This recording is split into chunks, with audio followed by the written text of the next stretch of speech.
Hello, I'm Maria Georgopoulou, the director of the Gennadios Library, and it's a pleasure to welcome you here in Kotzen Hall, but also the people who watch us online. We have been blessed with days of rain here in Athens, so it's a good thing that one can watch online as well. So it's a very great pleasure to have a team of valiant philologists here with us to explore a topic that is quite unusual, I would say. And the topic is Konstantinos Simonides, who was a Greek paleographer and dealer of icons with knowledge of manuscripts and calligraphy, born on the small island of Simi in about 1820. As a philologist, he questioned many official sets and scientific positions accepted by scholars, and I understand that his opinions were often controversial, and he must have also been quite an interesting person who treated with contempt people. There are many of his works that have been published, and others other works that have remained unpublished. But what has made his true fame, or rather infamy, is the fact that he was one of the most versatile forgers of the 19th century. While on Mount Athos, sometimes in the late 30s and again in the early 1850s, he acquired, or rather forged, or allegedly forged, many documents and manuscripts. His claims were quite something. He had unearthed the originals of the Gospel of Mark, as well as original manuscripts of poems of Homer. And of course, he proceeded to try and sell this all over Europe. Although he was unsuccessful with the British Museum and the Bodleian Library, it seems that other libraries took and bought things of his. And from then on, the record becomes more blurred, and I know that the people who are speaking to us today probably will set the record straight or tell us a little bit more about it. In 1855, in Germany, he informed Wilhelm Dindorf that he owned a palimpsest of Uranius that eventually was exposed as a forgery. Then, in 1862, in an article of The Guardian, he claimed that he was the real author of the Codex Sinaiticus that he had written in 1839 as a young man. Why are we at the Gennadios, though? We're here because the Gennadios Library houses to date, it seems, the largest collection of works by Konstantinos Simonides. Massimo Pinto, who was here as a fellow in 2011, has gathered all the relevant information in an article of at the New Griffon that you can find in Academia.edu if you don't subscribe to our journal. Our library preserves today 29 items corresponding to 19 titles, including several duplicates, and the senior librarian Irini Solomonidi has kindly curated a small exhibition of these rare items at the lobby. Please take a close look during the break if you have not already done so.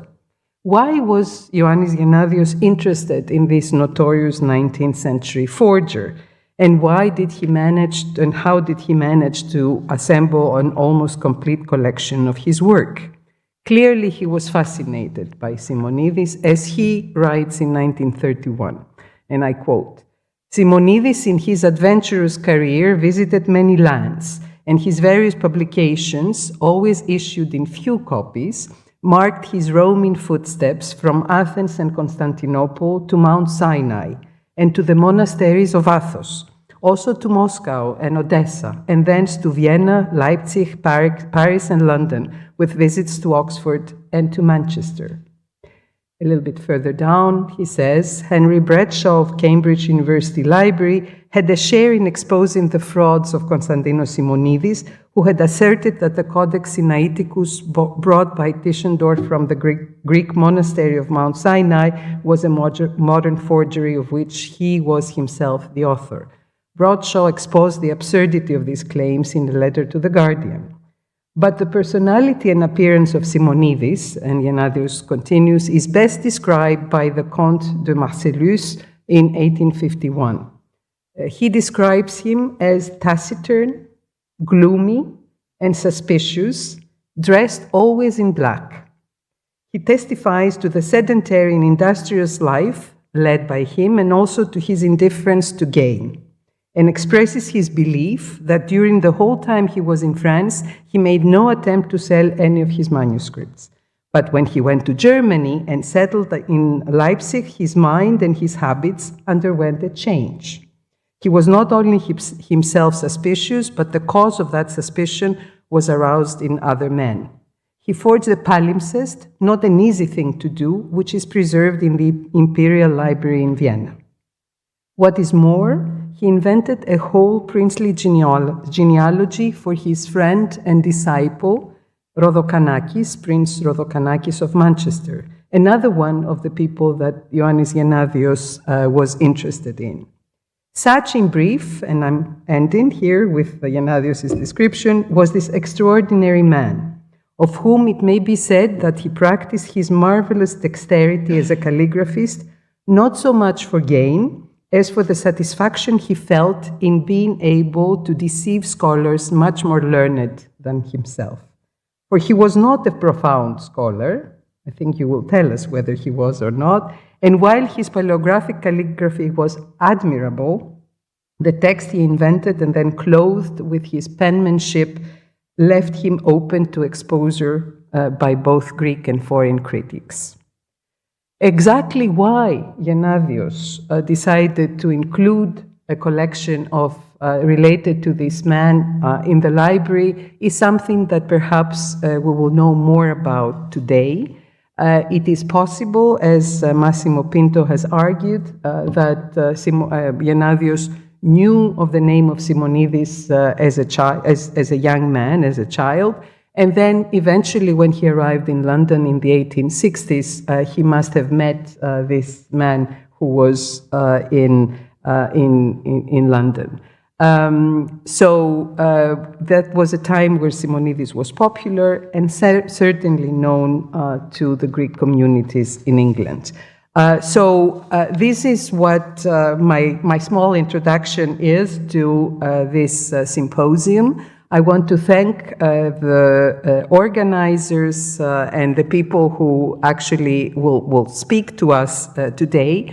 And we look forward to learning much more about this impertinent person. And we start with a contribution that is videotaped. And this is the contribution and an introduction to the matter by Luciano Canfora, who is Professor Emeritus at the University of Bari, and he is Director of the Department of History and Law at the University of the Republic of San Marino. He does not really need an introduction, especially in either the audience of the Gennadios, but also an audience interested in Konstantin Simonidis. He has directed the journal Quaderni di Storia and collaborates with the Corriere della Sera, so a person with many talents who writes both for an academic public and a more general public. And among his many books, I will just, there are 3 books in 23, 4 books in 24, and more books that have come out recently in 2025. So it's a pity that he cannot be with us, but I'm sure his contribution, as we will see on the screen, will be very illuminating. So thank you all for coming.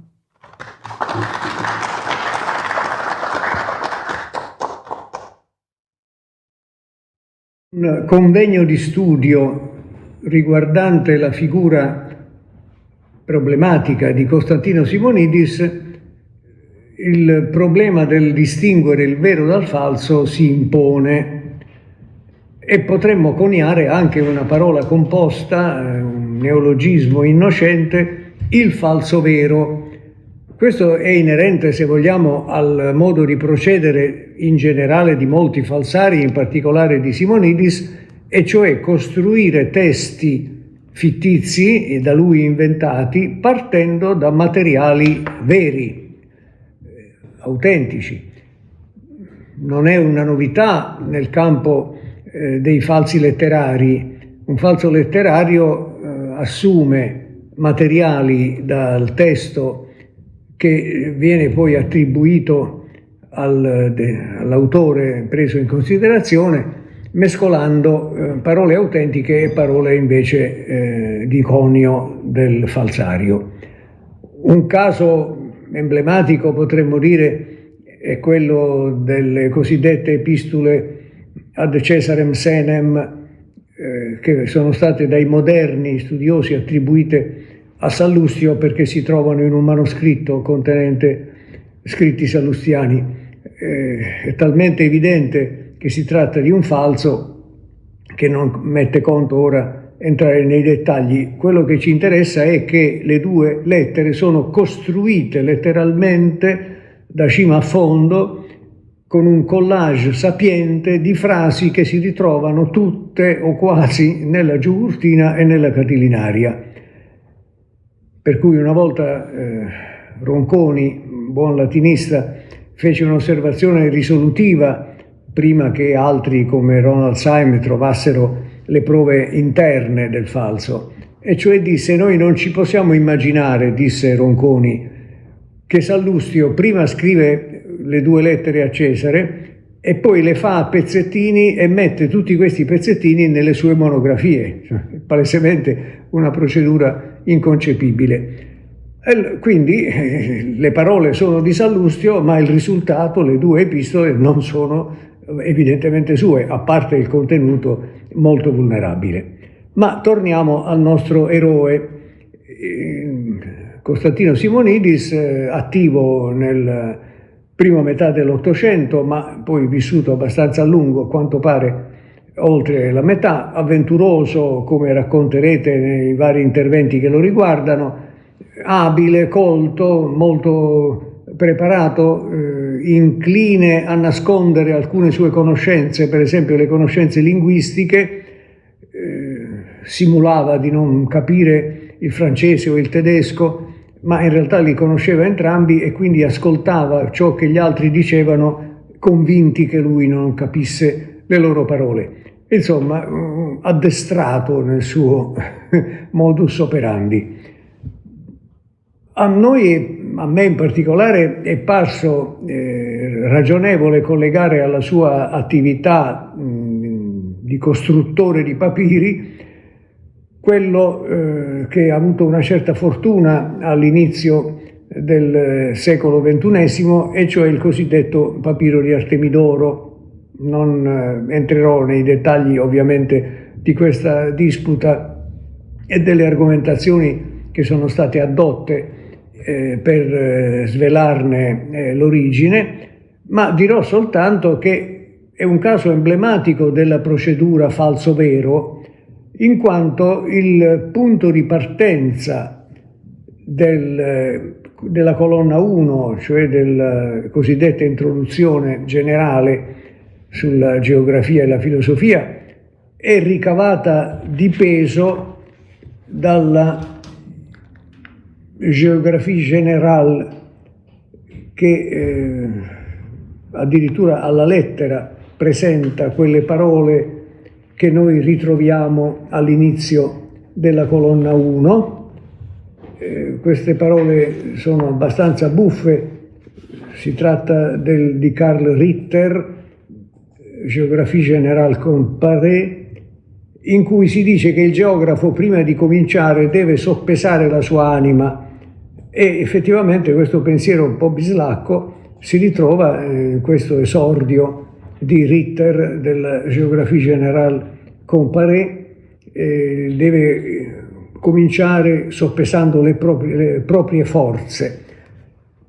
Ma il caso ancora più evidente, se vogliamo, è l'inizio della colonna quarta, sulla quale si è molto insistito, perché è preso di peso i primi 5-6 righi, forse più, 10, dal frammento 21 dell'edizione di Stile, 1861, di peso però con un adattamento, mentre le parole citate raccolte da Stile nella sua edizione dei frammenti non sono autonome sintatticamente, perché sono un ritaglio da un contesto. Nel caso della colonna quarta del cosiddetto papiro artemidoreo diventano un inizio autosufficiente, che è la tipica procedura di chi vuole utilizzare un testo già esistente, magari per avallare l'attribuzione e addirittura l'autenticità, però lo modifica perché deve farne un testo che cammina sulle proprie gambe, autonomo. Questa è l'operazione che è stata certamente compiuta dal bravo Simonidis, il quale peraltro probabilmente non pensò di creare un grande papiro lungo 2,5 metri, creò 3-4 spezzoni, la cui unità è stata costruita da qualcheduno che, disponendo di questi frammenti di papiro, ci ha messo dietro dei disegni di animali, la cui sequenza, la cui coerenza dovrebbe dimostrare che si tratta della provenienza da un unico rotolo. Operazione abbastanza, diciamo, ingenua, perché quei disegni denotano, come è stato notato da molti, compresi i sostenitori dell'autenticità almeno parziale del papiro, come disegni moderni. Il nostro uomo, del quale, ripeto, parlerete abbondantemente e in modo analitico, aveva anche una tecnica abile nel collocare presso utenti o presso istituzioni, nel caso, i propri prodotti.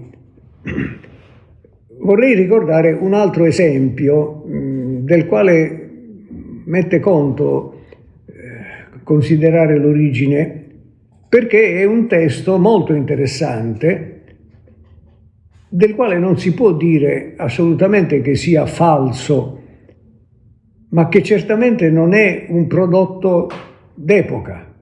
Mi riferisco al papiro dell'epitafio, cosiddetto epitafio di Iperide, che fu venduto dal reverendo Stobart insieme a molti altri papiri, anche documentari, al British Library, al British Museum, suscitando un po' di perplessità negli acquirenti, che però alla fine accettarono l'acquisizione di questi materiali, in quanto il reverendo Stobart non era persona particolarmente specchiata e comunque il timore che il bravo Simonidis fosse ancora attivo aleggiava. Quando Comparetti pubblicò il testo dell'epitafio di Iperide, nella lunga introduzione si affrettò a dire: escludo che questa sia una fabbricazione di Simonidis.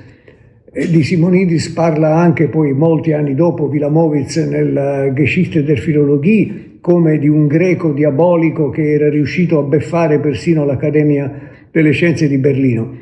Perché mi riferisco al testo di questo singolare papiro dell'epitafio di Iperide?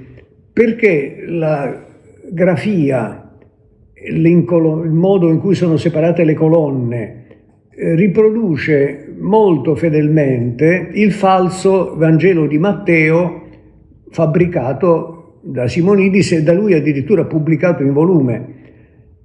Ma questo non significa che quel testo sia stato creato da lui, un testo molto lungo. Tendo a pensare, ma non è qui il caso di fornire indicazioni analitiche, che si tratti in realtà di un testo che è stato rinvenuto, probabilmente poi scomparso, non già di Iperide, IV secolo a.C., ma di un discorso di Iperide creato da De Xippo, della sua opera storiografica molto importante, di cui gli Escerta Costantiniana ci danno parecchi materiali, riguardante per l'appunto la guerra lamiaca, cioè quel conflitto che segnò la sconfitta definitiva di Atene rispetto al regno di Macedonia nel 322 a.C., guerra lamiaca nel corso della quale Leostene, comandante ateniese, morto per un incidente molto banale durante l'assedio della città appunto di Lamia, viene celebrato, Leostene, con un epitafio affidato a Iperide, notizia che ci viene data da Diodoro Siculo in modo molto puntuale, peraltro a ridosso della morte di Leostene, quindi già questo poteva far sorgere la domanda se Iperide avesse davvero pubblicato, messo in circolazione il testo di quello che aveva detto in morte di Leostene, essendo egli stesso poco dopo stato liquidato brutalmente a seguito della sconfitta. Quindi noi probabilmente abbiamo nell'epitafio di Iperide un testo di De Xippo. De Xippo aveva l'abitudine, lo vediamo nei frammenti superstiti, di dare la parola ai protagonisti con discorsi molto elaborati, che è stato trascritto probabilmente dal nostro Simonidis in un papiro che poi tramite Stobart ha fatto giungere alla British Library, modellato sullo stile grafico da lui già adoperato per il Matteo. D'altra parte noi sappiamo bene che la tecnica con cui smerciava questi materiali era la seguente: affidare a Stobart i materiali che lui costruiva, Stobart li smerciava o a dei privati o a delle istituzioni. Anche in questo caso falso-vero, nel senso che quel testo certamente è un testo greco nato, a mio modo di vedere, nell'ambito della grande e purtroppo perduta opera storiografica di De Xippo, ma l'oggetto che abbiamo sotto mano non è del tempo di De Xippo o di qualche anno dopo, ma è molto probabilmente una fabbricazione lucrosa certamente per l'autore e per l'intermediario, dovuta appunto al bravo Simonidis. Allora, il mio compito, credo, in questa nostra conversazione di apertura è anche di dilatare ad un'altra e più ampia esemplificazione il fenomeno della mescolanza falso-vero, che è un tema in realtà pervasivo, che attraversa lunghi periodi di tempo, che investe autori di prestigio, che opera magari che si produce nel corso del tempo. Io volevo indicare un paio almeno di casi interessanti in cui il concetto di falso vero è legittimamente adoperato. Uno famosissimo, del quale ci siamo occupati molte volte studiando l'opera del patriarca Fozio, della biblioteca cosiddetta di Fozio, ed è quella tanto combattuta, vexata epistola dedicatoria al fratello Tarasio, che ovviamente ha un contenuto letterale, cioè dice determinate cose, ma può essere letta in controluce o attraverso una opera di decrittazione, e dice tutt'altro. Ho studiato questo testo, ma non io soltanto, molti studiosi da ultimo sono stati coinvolti in questa rinascita foziana. Il dato, devo dire, che da subito colpì e che mi ha indotto poi ad approfondire la natura duplice letterale e metaforica o criptica di questo testo è proprio l'inizio, dove ricorre la parola presbeia, la parola assurioi, presbeia es assurius, che è stata intesa con buona volontà come ambasceria presso il califfato, e quindi tutta la infinita discussione qual è la data di questa ambasceria, quando è che Fozio è andato in ambasceria a Baghdad, eccetera. Mentre la via forse più feconda per capire che cosa veramente vuol dire quest'uomo è indicata dall'uso di presbeia, presbeuo nelle epistole paoline per indicare un'opera apostolica, un'opera di difesa della fede vera contro gli infedeli, e gli infedeli sono gli assurioi per antonomasia. Nel testo dei 70 assurioi nel senso di infedeli abbonda largamente, ed è sicuro che lì si tratta di un prelievo dall'Antico Testamento in greco. Perché Fozio parli di questa opera di difesa della vera fede contro gli infedeli si può forse comprendere meglio se si considera il tono polemico da lui mantenuto sempre nelle sue lettere, che sono conservate, pubblicate in maniera egregia, contro coloro che lo avevano condannato nell'8° concilio ecumenico, il primo dei 2 ottavi, quello promosso contro di lui dal Papa di Roma e presieduto dall'imperatore Basilio. A un certo momento lui è riuscito a venire fuori da questa situazione drammatica di reclusione e di non accettazione però dei risultati del concilio, che esprime probabilmente in quella forma che suggerisce al lettore che non si ferma in superficie che la biblioteca, lungi dall'essere il frutto di un viaggio pericoloso fino a Baghdad, è la raccolta disordinata dei materiali che prima della sua caduta e del suo arresto egli aveva raccolto insieme ai suoi ascoltatori, scolari, collaboratori, frequentatori, lettori collettivi. E questo è un modo di mescolare il vero e il falso molto abile, legato a una situazione storica che conosciamo molto bene. L'altro caso al quale volevo fare riferimento, riconducendolo appunto alla categoria del falso-vero, è un testo famosissimo, non meno forse, anzi più di quello di Fozio, e cioè il molto controverso Testimonium Flavianum, cioè quei righi del 18° libro delle Antichità giudaiche di Giuseppe Flavio, che introducono abilmente nel contesto una notizia biografica sulla figura di Gesù. La discussione è talmente ampia che non oso nemmeno tentare di riassumerne i caposaldi.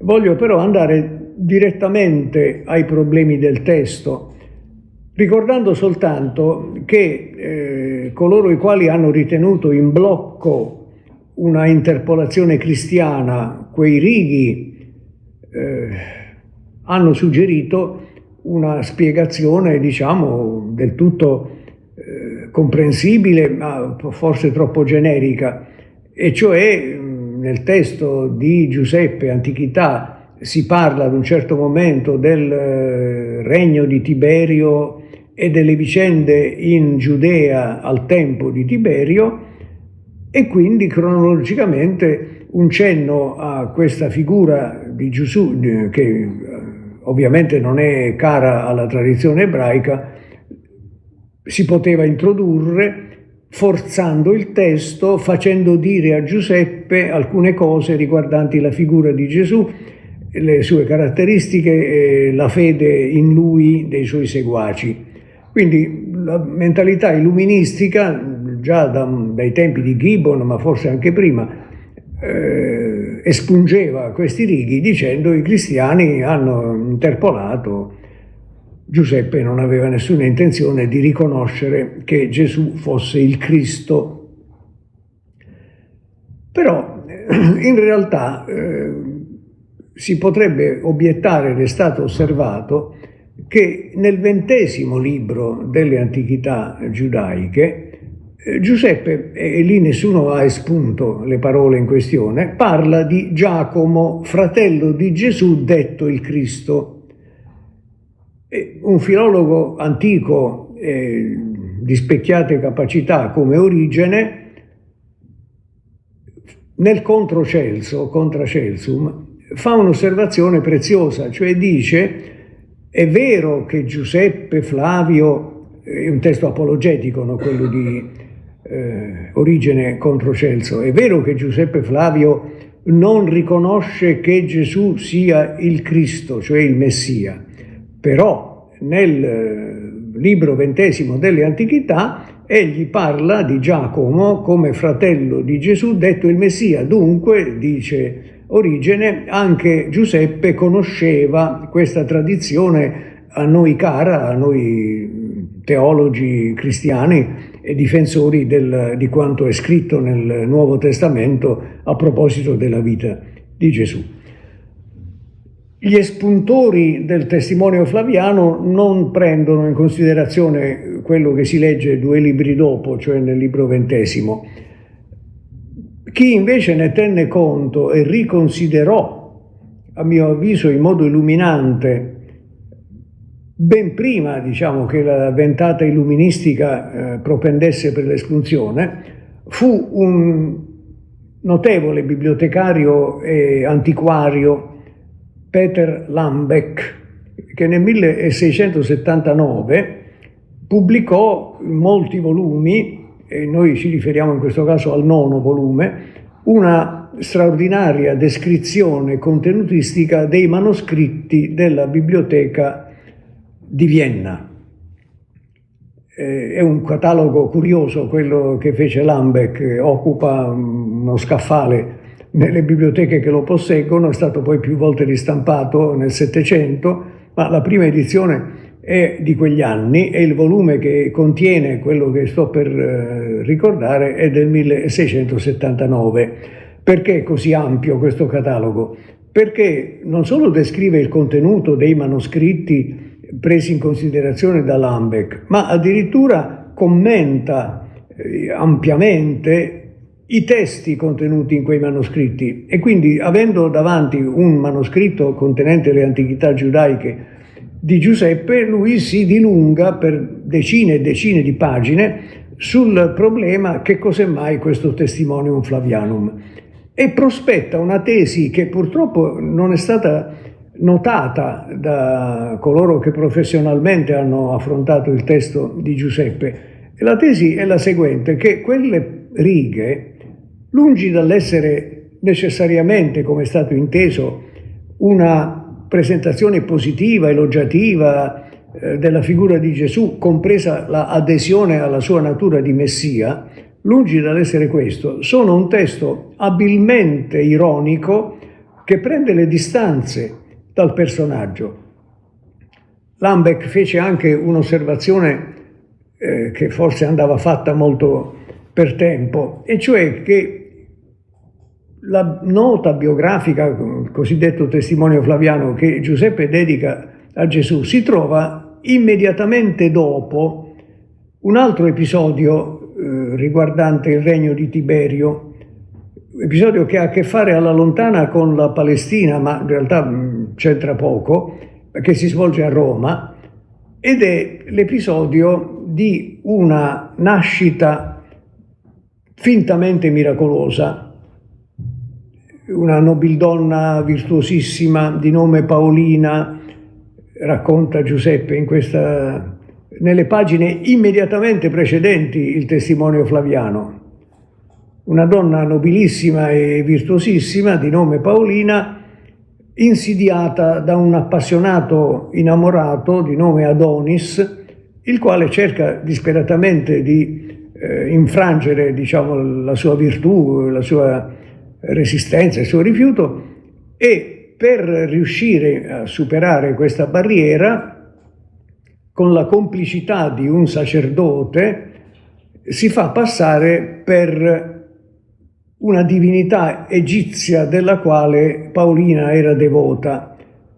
E questo sacerdote intermediario piuttosto losco le fa credere che se in luogo sacro essa incontrerà questo Dio sarà in lei. Il Dio in realtà non c'era Adonis travestito, il quale approfitta di lei convinta di unirsi al Dio, e questo è uno scandalo su cui Tiberio interviene in maniera pesantissima. Dice Lambeck, come mai questo episodio, potremmo definirlo quasi boccaccesco, è messo accanto al testimonio flaviano in cui si parla di Gesù? Dice Lambeck, evidentemente perché l'astuto Giuseppe, tutt'altro che simpatizzante per le credenze cristiane, allude alla nascita miracolosa di Gesù, che non è figlio di Giuseppe, ma in realtà di un'operazione diciamo soprannaturale, di unione con un elemento divino, non vogliamo entrare nei dettagli, che viene ridicolizzato indirettamente con l'accostamento alla vicenda di Paolina. Lambeck non era un uomo malizioso, era un uomo che leggeva i testi con una regola molto seria, cioè non basta un brano, bisogna vedere attentamente tutto il contesto. Quando resi note queste cose, poco note in realtà perché Lambeck non se lo filava nessuno, il rabbino capo di Roma mi mandò una lettera in cui diceva che non soltanto lo colpiva molto questa intuizione di Lambeck, ma che addirittura in una prosa a lui ben nota del Talmud si racconta che la nascita di Gesù sarebbe avvenuta non come raccontato nel Vangelo, ma perché Miriam rimase incinta di una persona che aveva preso le sembianze del marito di Giuseppe. Quindi il rabbino di Segni mi raccontava questo dettaglio a me sconosciuto come un altro dei tanti modi in cui quella nascita miracolosa di Gesù veniva letta da, diciamo, fonti non benevole, come è il caso di questa storia ebraica, come è il caso molto indirettamente e abilmente presentato da parte di Giuseppe della Paolina insidiata nella sua virtù e dell'incontro con un dio che in realtà era lo spasimante Adonis. Ma andiamo più sul testo. Il testo, se viene letto attentamente, osserva Lambeck, non dice che Giuseppe crede, dice che Gesù è stato operatore di paradoxa erga, cioè di mirabilia, che non vuol dire miracoli, vuol dire opere di carattere teratologico spettacolare che hanno indotto molti ebrei e pagani, dice Giuseppe in quelle righe, i quali hanno piacere, notare questa espressione, hanno piacere a credere delle verità, cioè qualche cosa che viene presentata come una verità. Hanno piacere a credere vuol dire sono dei creduloni. I seguaci, gli scolari, gli apostoli, i fedeli che si sono incolonnati dietro Gesù, secondo questa formulazione che Giuseppe adotta, non sono presentati in una luce positiva, sono presentati come coloro i quali prendono per buone delle affermazioni e delle azioni come i paradoxa erga, che lasciano però molti dubbi in un osservatore meno incline alla credulità. Dopodiché dice: queste sono opere compiute da un uomo, seppure lo possiamo definire un uomo. La frase successiva è quella sulla quale vorrei concentrarmi brevissimamente. O Christos hutos en, ma costui era il Cristo, cioè era il Messia. E dinanzi a questa frase anche i difensori, diciamo così, dell'autenticità del testimonium potrebbero arrendersi dicendo non è possibile interpretare come ironicamente detta questa definizione o Christos utos en. Fra l'altro Origene, che legge Giuseppe Flavio, dice: è vero che Giuseppe non riconosce che Gesù sia il Messia, ma ne parla, era ritenuto il Messia il fratello di Giacomo, libro 20. C'è però un dato che forse, oso dire, risolutivo. Noi conosciamo il testo del testimonium ovviamente dai manoscritti che contengono le antichità. Il più importante è quello dell'Ambrosiana, F124 superiore. Però c'è la tradizione indiretta, e la tradizione indiretta quando incomincia? Non incomincia subito.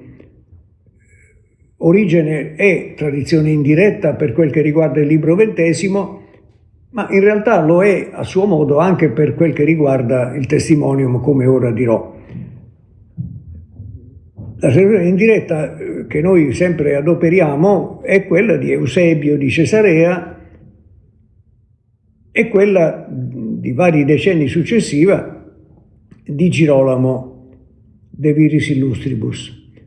Nella storia ecclesiastica Eusebio include senz'altro tra i precursori del cristianesimo Giuseppe, se lo ingloba, diciamo, lo arruola, in nome del testimonium, e quindi trascrive il testimonium, che coincide con i nostri manoscritti, in particolare per la frase o Christos utos en.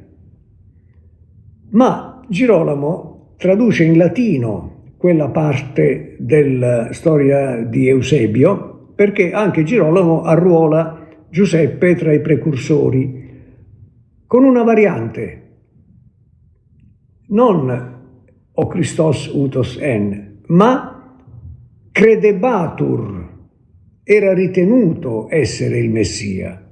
Tutto il testo è identico, tranne la parola en, che diventa credebatur. Credo che si possa dire, ma non voglio aggiungere troppi dettagli, anche sulla base di una versione sommaria piuttosto complicata araba della fine del secolo X, che il testo autentico di Giuseppe era credebatur, enomizzeto. Quindi l'intervento cristiano che ha ritoccato una sola parola del testimonium è di cambiare enomizzeto in en. Ecco un caso perfetto di falso-vero, perché Giuseppe effettivamente ha detto tutto quello che ha detto, ha anche evocato gli erga paradoxa, però non aveva detto io ritengo che lui sia il Cristo. Infatti Origene dice: Giuseppe parla di Gesù, ne parla nel libro 20, ma non riconosce che lui sia il Messia. Infatti nel libro 20 si dice che Giacomo è fratello di Gesù, detto il Messia, detto da coloro che sono stati i suoi seguaci. Ho fatto un discorso troppo lungo in pro del falso vero, del quale forse vi posso apparire quasi come un elogiatore, un ammiratore. Voglio dire soltanto una cosa, che l'operazione di mescolare vero e falso è un po' la tentazione dei filologi, diceva Lenormand, il grande epigrafista francese Lenormand, che egli stesso poi ha fabbricato falsi, perché questa sorta di debolezza o inclinazione a crearli grazie alla propria bravura attraversa i secoli, e nel caso di Simonidis possiamo anche dire che proprio la sua bravura lo ha indotto a cimentarsi in operazioni di questo genere. Chiudo questo intervento ricordando un'ultima caratteristica che merita menzione, e cioè abbiamo a che fare non con un fabbricante di falsi. Simonidis era innanzitutto uno studioso, un teologo, un bravissimo paleografo, greco, e anche probabilmente conoscitore di dettagli antiquari che nel frattempo si sono persi. La prima colonna del papiro di Artemidoro è un trattatello sulla geografia e la filosofia, no? Abbiamo ricordato quella frase di Karl Ritter che è perfettamente identica all'inizio. Però c'è un elemento in più al quale vorrei richiamare la vostra attenzione, e cioè quando Simonidis, prima di intraprendere le sue turbinose vicende, offrì allo zar di Russia un elenco di testi che lui presentava come autentici, che probabilmente erano sue fabbricazioni. Tra i tanti testi che offriva c'era un perigeographias, che probabilmente è il nucleo di partenza di quella colonna 1. Poi non se ne fece nulla perché l'Accademia delle Scienze di Pietroburgo si riunì e dopo la lunga riunione concluse che non era il caso di acquistare questi materiali troppo abbondanti. Come era venuto in mente a Simonidis di prospettare testi spesso indicati a partire da notizie vere? Per esempio l'opera di Duride, lui offre l'opera di Duride, che non abbiamo, perché pochi anni prima, nel 1848, era apparso il primo tomo dei Fragmenta Historicorum Grecorum, in una pubblicazione di alto valore per l'editore parigino Didot, che offriva agli studiosi per la prima volta, attraverso raccolte di frammenti, opere che si consideravano perse e che tornavano a vivere attraverso quella raccolta di frammenti con traduzione latina, commento, eccetera. Probabilmente era stato quello lo stimolo che aveva spinto il geniale Simonidis a inventarsi una lista di centinaia di testi che immaginava o fingeva di possedere, perché ormai l'operazione di far rinascere testi perduti era ormai avviata.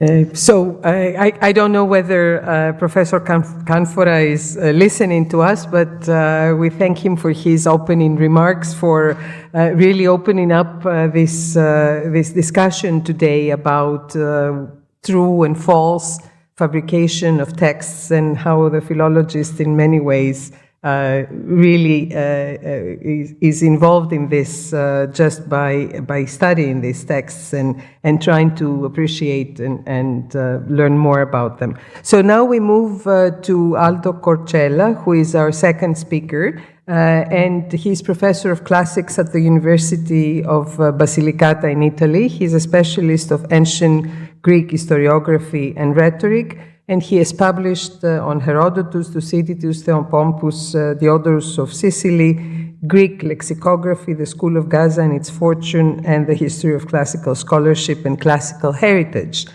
So he is going to talk to us about Simonidis and German philology. Professor Cortella.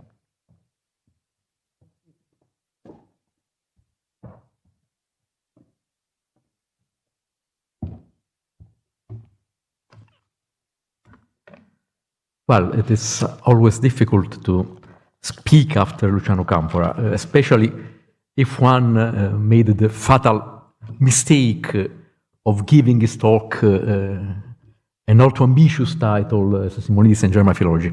So I limit to deal with this matter, or to go around it, by examining some reactions to the Uranios affair. The facts are well known, and Benvenuto in the first chapter of his book gives a good reconstruction of it. So Simonidis had fabricated a palimpsest, whose lower text, attributed to the little-known author Uranios, contained a history of the Egyptian dynasties. Wilhelm Dindorf paid 2,000 thalers in advance and prepared the first edition of the text for Clarendon Press, Oxford. At the same time, the palimpsest was proposed for purchase to the Berlin Academy of Sciences. Carl Richard Lepsius paid 2,500 thalers in advance, and the rest was in charge of the King of Prussia. But the falsification was discovered, and at the beginning of February 1856, Simonidis was arrested, only to be soon discharged. One of the reasons was that no one had a real interest in presenting a formal complaint, for reasons that you can imagine. The affair was the object of polemics at more than one level. It also gave rise to lampoons, to satires. We know that Ernst Dom represented a comedy, Die Wissenschaft muss umkehren, Science Must Change Direction, a title that echoed the famous statement by Friedrich Julius Stahl, calling for a return to religious foundations against materialism. A manuscript of printed text of the comedy has not been discovered as far as I know. Maybe it is somewhere and will be discovered. However, Ernst Dom was one of the main contributors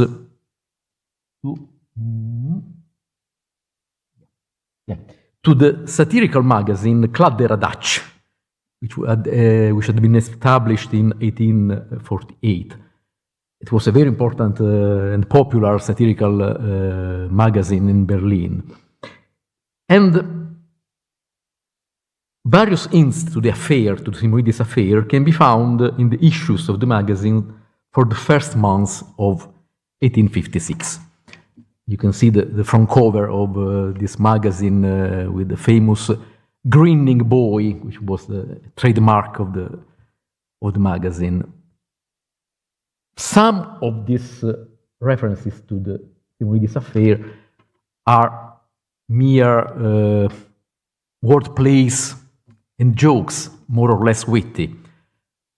For instance, the authors play with the word auskratzen, which means both erase and sneak away, slip away. So Simonidis with his palimpsest, and so a text which had to be erased in order to discover the inferior text, also escaped, slipped away after the affair. There are also other interesting jokes, for instance, in a typical dialogue between Müller and Schulze, two typical Berliner who speak in Berlin jargon. One asks, what is a palimpsest? The response is something that you have to, in where you have to erase what you can read in order to find the real content. And the other answers, oh, like the Constitution, a very bitter commentary, alas. Other jokes of this kind can be found in these issues. For instance, a parallel between Simonidis and a very popular dramatist of that period, Heinrich Laube. The author says, Simonidis sells new manuscripts as old. Laube, on the contrary, sells old manuscripts as new. And other things of this kind. But there are some paragraphs which are more interesting. One of these is about Dindorf. As you can see, I made an English translation. Dindorf, who was one of the heroes of this affair, is satirized in this way. He is very famous for, well, he made substantial expenditures, Ausgaben, in order to buy and then resell the palimpsest. And he is also famous for his editions of classics, Ausgaben. And the joke is, he consistently earned a good income, Einnahmen, from his publication, Ausgaben. I don't know whether this is very witty, but it is an attack to one character, the character of Dindorf, that we will examine in our following remarks. Dindorf was a merchant in a sense. But apart from other points, maybe one of the most interesting, even unacceptable at our eyes, paragraph is this drawing, where Simonidis goes away from Berlin and from Germany. And you see, he is drawn as in a Greek or rather Turkish-like apparel, and with a caricatural face very different from Simonidis' well-known portraits, where he has a more distinguished air, as you know. There is some racism, if I can use this strong word in a sense. But maybe the most interesting commentary on the affair is this one. In the Aprilrundschau, in the panorama of various events that was published in April 1856. Let's have a look at it. Some problem in reading. Oh, sorry. The gravely ill man, however, will be cured by wise physicians of the acute stroke that threatened his life, and will be tirelessly and compassionately cared for by them until his death from old age, and that as wit as it will be glorious. The gravely ill man is the Ottoman Empire. This was a definition which was given by the Tsar Nicolaus. And our author is commenting upon the end of the Crimean War, the War of Crimea, where Russian ambitions have been defeated by a coalition of the Ottoman Empire with France, United Kingdom, and the Kingdom of Piedmont, or Sardinia and Piedmont. Then, he says, the equalization of the Raya will mostly benefit the millions of Greeks as the largest group. Must not the liberation of the excellent Simonides as an uplifting proof of the blessings of European civilization open the eyes of thousands upon thousands of his honest countrymen, and as a shining example, spur them on the emulation? The equalization, of the Raya is a reference to a decree of the Sultan, the Hati Humayun of the first months of 1856. Maybe the same moment when the Crimean War ended. And in this decree, the Sultan gave equality in education, the possibility to have access to government appointment and other privileges to the Raya, that is the non-Muslim subjects of the empire. So, say our author, other Greeks could imitate Simonides. For Simonidis' example, who was acquitted, can be a good example. But to whom should they turn? On whom should they hope? On whom should they still rely once Mammonism, as our historians so gracefully and aptly calls it, much to the annoyance of the post-language society, has completed the transformation of the world into values and of all humanity into loot, to such an extent that the epidemically rampant banks of issue and other kinds of banks have completely consumed all money, and even German professors will not have a measly 2,000 thalers left to squander in palimpsests? Mammonism. Mammonism is a word that was used by Thomas Carlyle, and Carlyle's texts were translated in Germany in those years. So, needless to say, there is some degree of comical exaggeration and also some free association in these texts. But there is something interesting in my opinion. There is also an unacceptable content for Greeks, of course. And we can only criticize this. But apart from that, the author tries to make sense of the affair, and by so doing, maybe manages to grasp the elements of a deeper truth. he intuits that the affair must be understood within the process of commodification of culture. And by considering the relationships which we can easily define as colonialist between West and East, between Western science of antiquity and Eastern cultural heritage. In this wider context, Wilhelm Dindorf was a rather unique figure.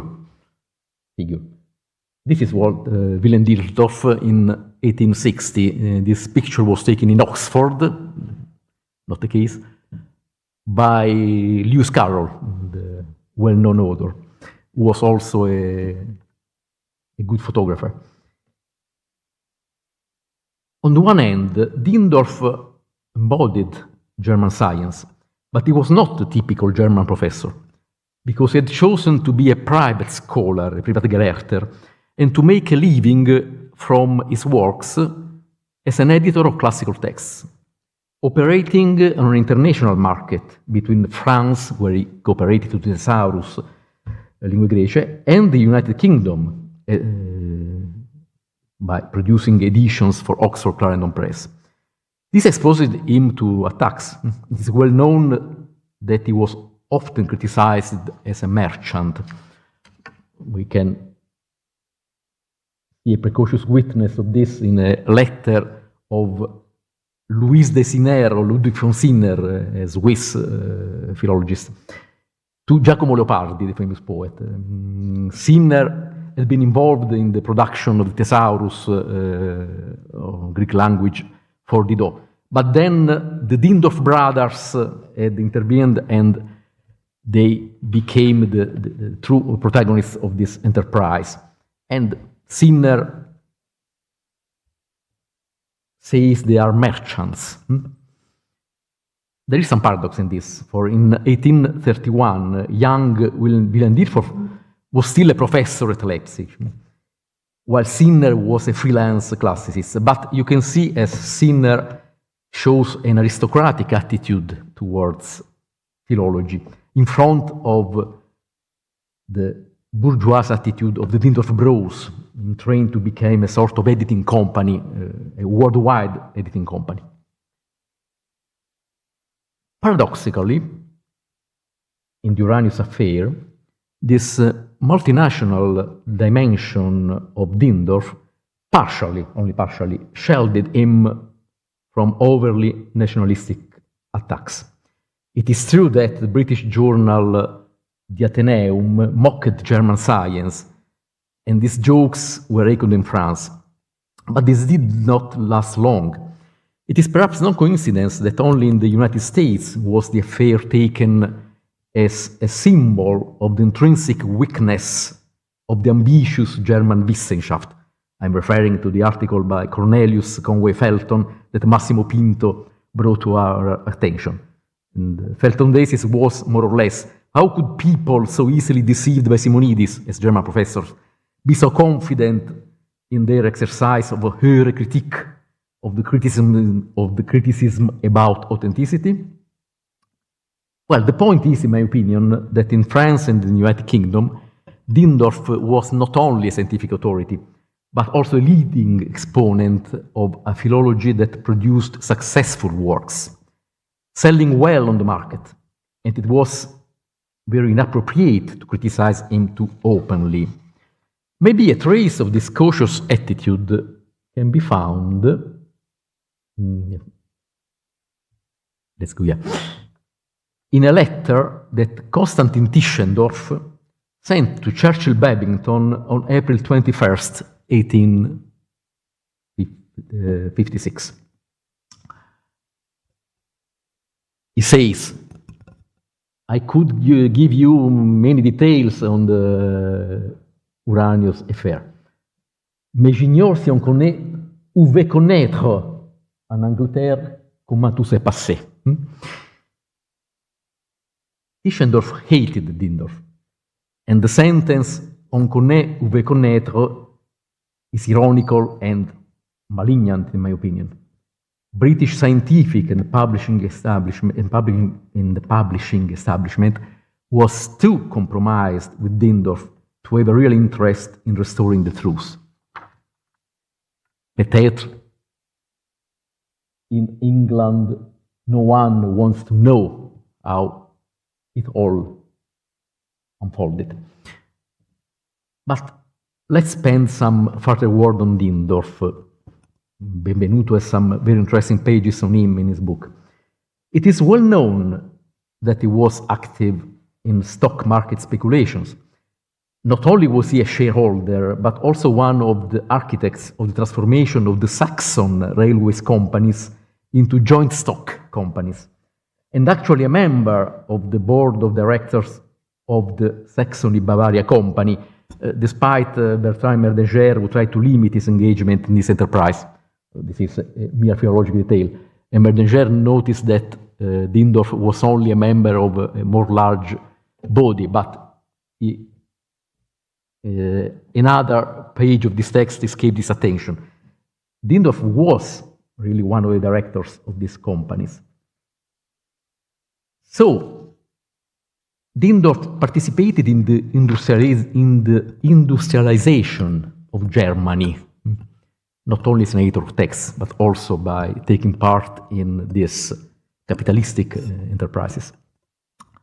His life choice certainly exposed him to risks, and in fact, in his old age, he faced financial bankruptcy and had to sell his large library, a memorable event which also inspired a tale by Mark Twain.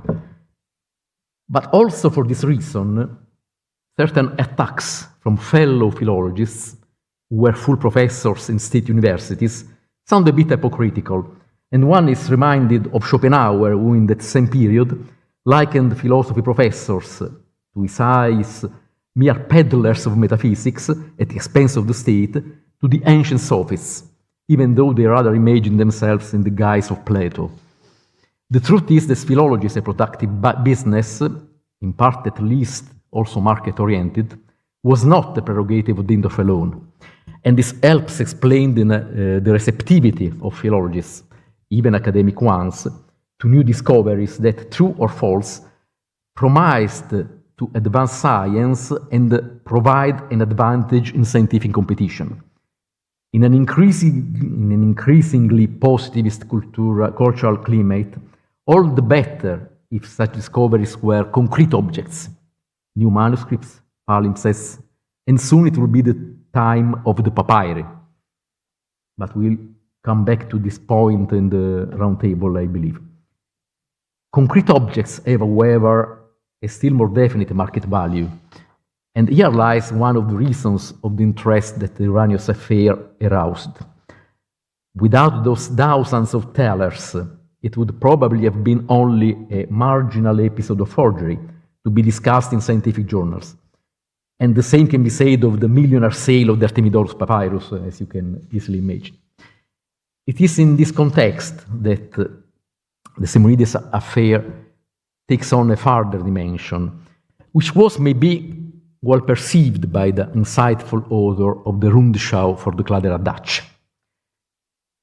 Greek and Byzantine culture was the object of profitable business for the all-grasping Western world, which is a memorable definition given by Herman Melville in 1851, a few years before. As a patriotic Greek, Simonidis deceived Western scholars by challenging them on their own ground, the ground on which they claimed to have an uncontested superiority. On the one hand, he himself profited from the commodification of antiquity, of course. On the other, he thus demystified, however, that same commodification and took revenge on those who exploited the cultural heritage he felt was his own. This attitude can be found in many of his writings. An example in the Pararthema, in the appendix published in 1857, where he polemized with Tischendorf. He writes what you can read here. He skillfully reverses, as usual, true and false, posing as a champion of truth against the falsities of German science. But his truth is at the same time a factual and a religious and moral truth, to his eyes, of course. He says, how dare Tischendorf, the blind Saxon, falsify the truth in broad daylight, which is an expression drawn from the Holy Fathers. And how dare an unchurched, that is evangelical man, insult the mother of all churches, which certainly had no need to draw on other churches. The reference is, of course, to his own text of the Shepherd of Hermas, the text he fabricated, or in part he fabricated, which Tischendorf considered as a retroversion from Latin. The political and religious attitude of Simonidis has been well discussed by many, Luciano Bossina, for instance, and now in some pages of the book of Carmelo Benvenuto. Very recently, Rachel Yuen Collingridge has spoken of forgery as decolonization. There is a bit of exaggeration, of course. I do not think that Simonidis was a conscious decolonizer, yet the challenge he made to German science in some oblique way could have a demystifying effect. And maybe, in his own way, the author for the Kladderadatsch had already seen this aspect of the multifaceted and the complex figure of Simonidis. Thank you.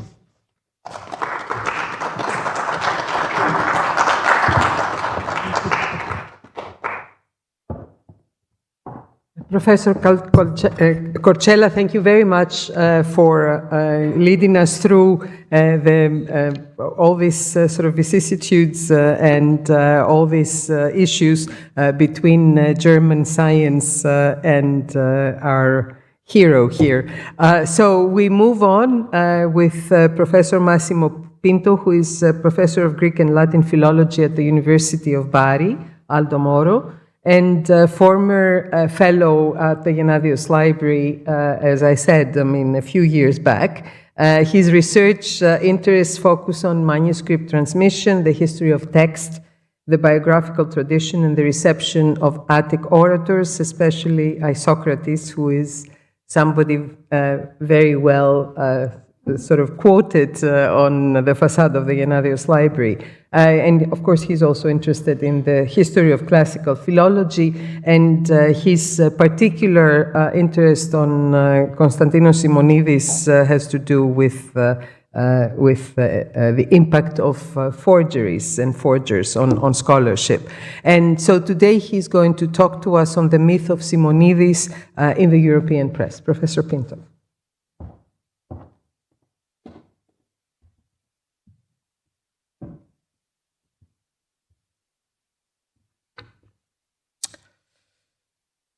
Kalispera se όλες και όλους. Good evening. First of all, I would like to thank the organizers, Stamatis Bousses and Carmelo Benvenuto, and the director of the Gennadios Library that hosts the conference, Dr. Maria Georgopoulou, for their invitation. I'm really glad to be back here today, since I had the opportunity to spend a valuable period of research in the library as a constant traveling fellow of the American School of Classical Studies about 15 years ago. The object of my research at the time were the printed materials of Konstantinos Simonides that the Gennadios Library houses, the largest collection in the world, as has been told us by Dr. Georgopoulou. The largest collection in the world of books, booklets, and pamphlets which were published or circulated under the name of the skillful forger. A description can be found in the New Griffin, number 12. Try to move.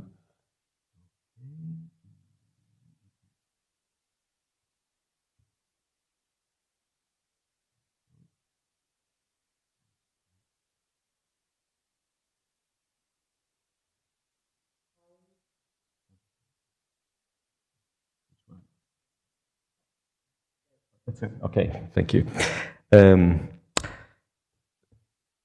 All these books, some of them are actually lithographed bound materials. You can have an idea, having a look at the small exhibition outside, claim to be scholarly publications, but in fact they ingeniously mix fact and imagination, genuine and ancient text and fabrication, research by others and pure fiction. They were originally mostly collected by John Gennadius, who was a young man in London when Simonidis was at the height of his notoriety in England, and who had a particular interest in the forger. As an extensive note on the latter's life and career that is included, as it has already been mentioned, in his 1931 typewritten catalogue shows. In recent years, much has been added to our understanding of Simonidis' life and work, including the book we will deal with later. In this brief presentation, I will focus on a particular aspect of Simonidis' story, namely the public representation of his character and the great attention he was able to obtain from the press in several countries across Europe. He himself was able to skillfully use newspaper, starting from his stay in Athens in the 1840s, when he took part in a bitter controversy over the presence of American Congregationalist missionaries in the city. However, the attention of the press, sometimes solicited by the network of his supporters or by his adversaries and critics, was a constant feature of his career, which contributed to imposing his name in the cultural debates of his time. A very effective example of this is the copious evidence collected from English newspaper by James Keith Eliot in his 1982 book. This one.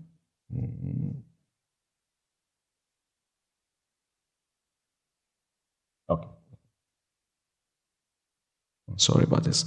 In his 1982 book, on the scandal caused by Simonidis' claim in 1862 that he had actually written the Codex Sinaiticus, the venerable manuscript of the Bible recovered by Tischendorf at St. Catherine's Monastery.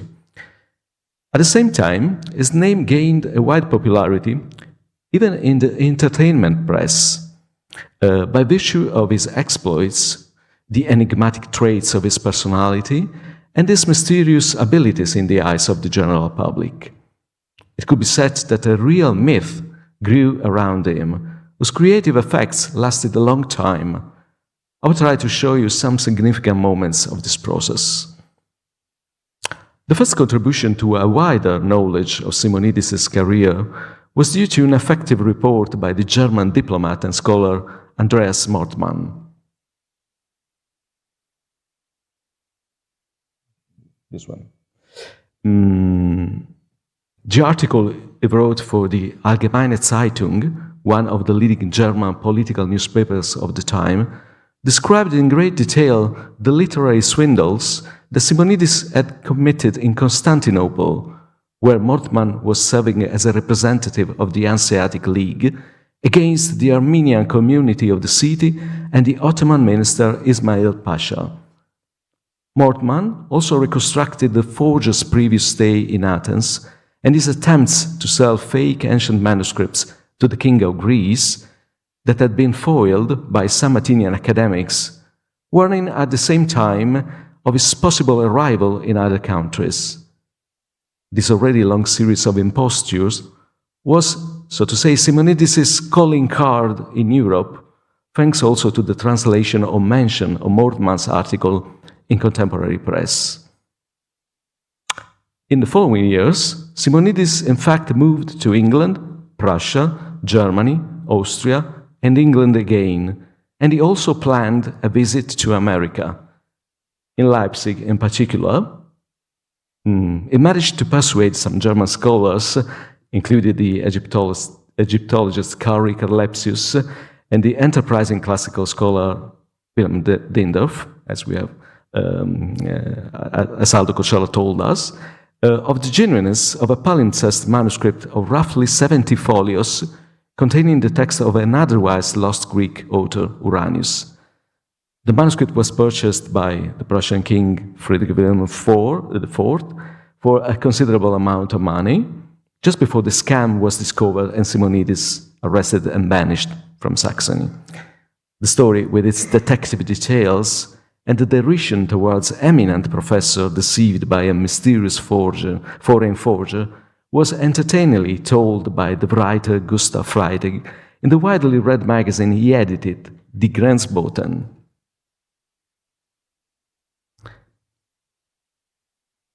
The years that Simonidis spent in England, in particular, mark a turning point in his career as a forger and as a poisoner of scholarship, as well as in the public reception of his person.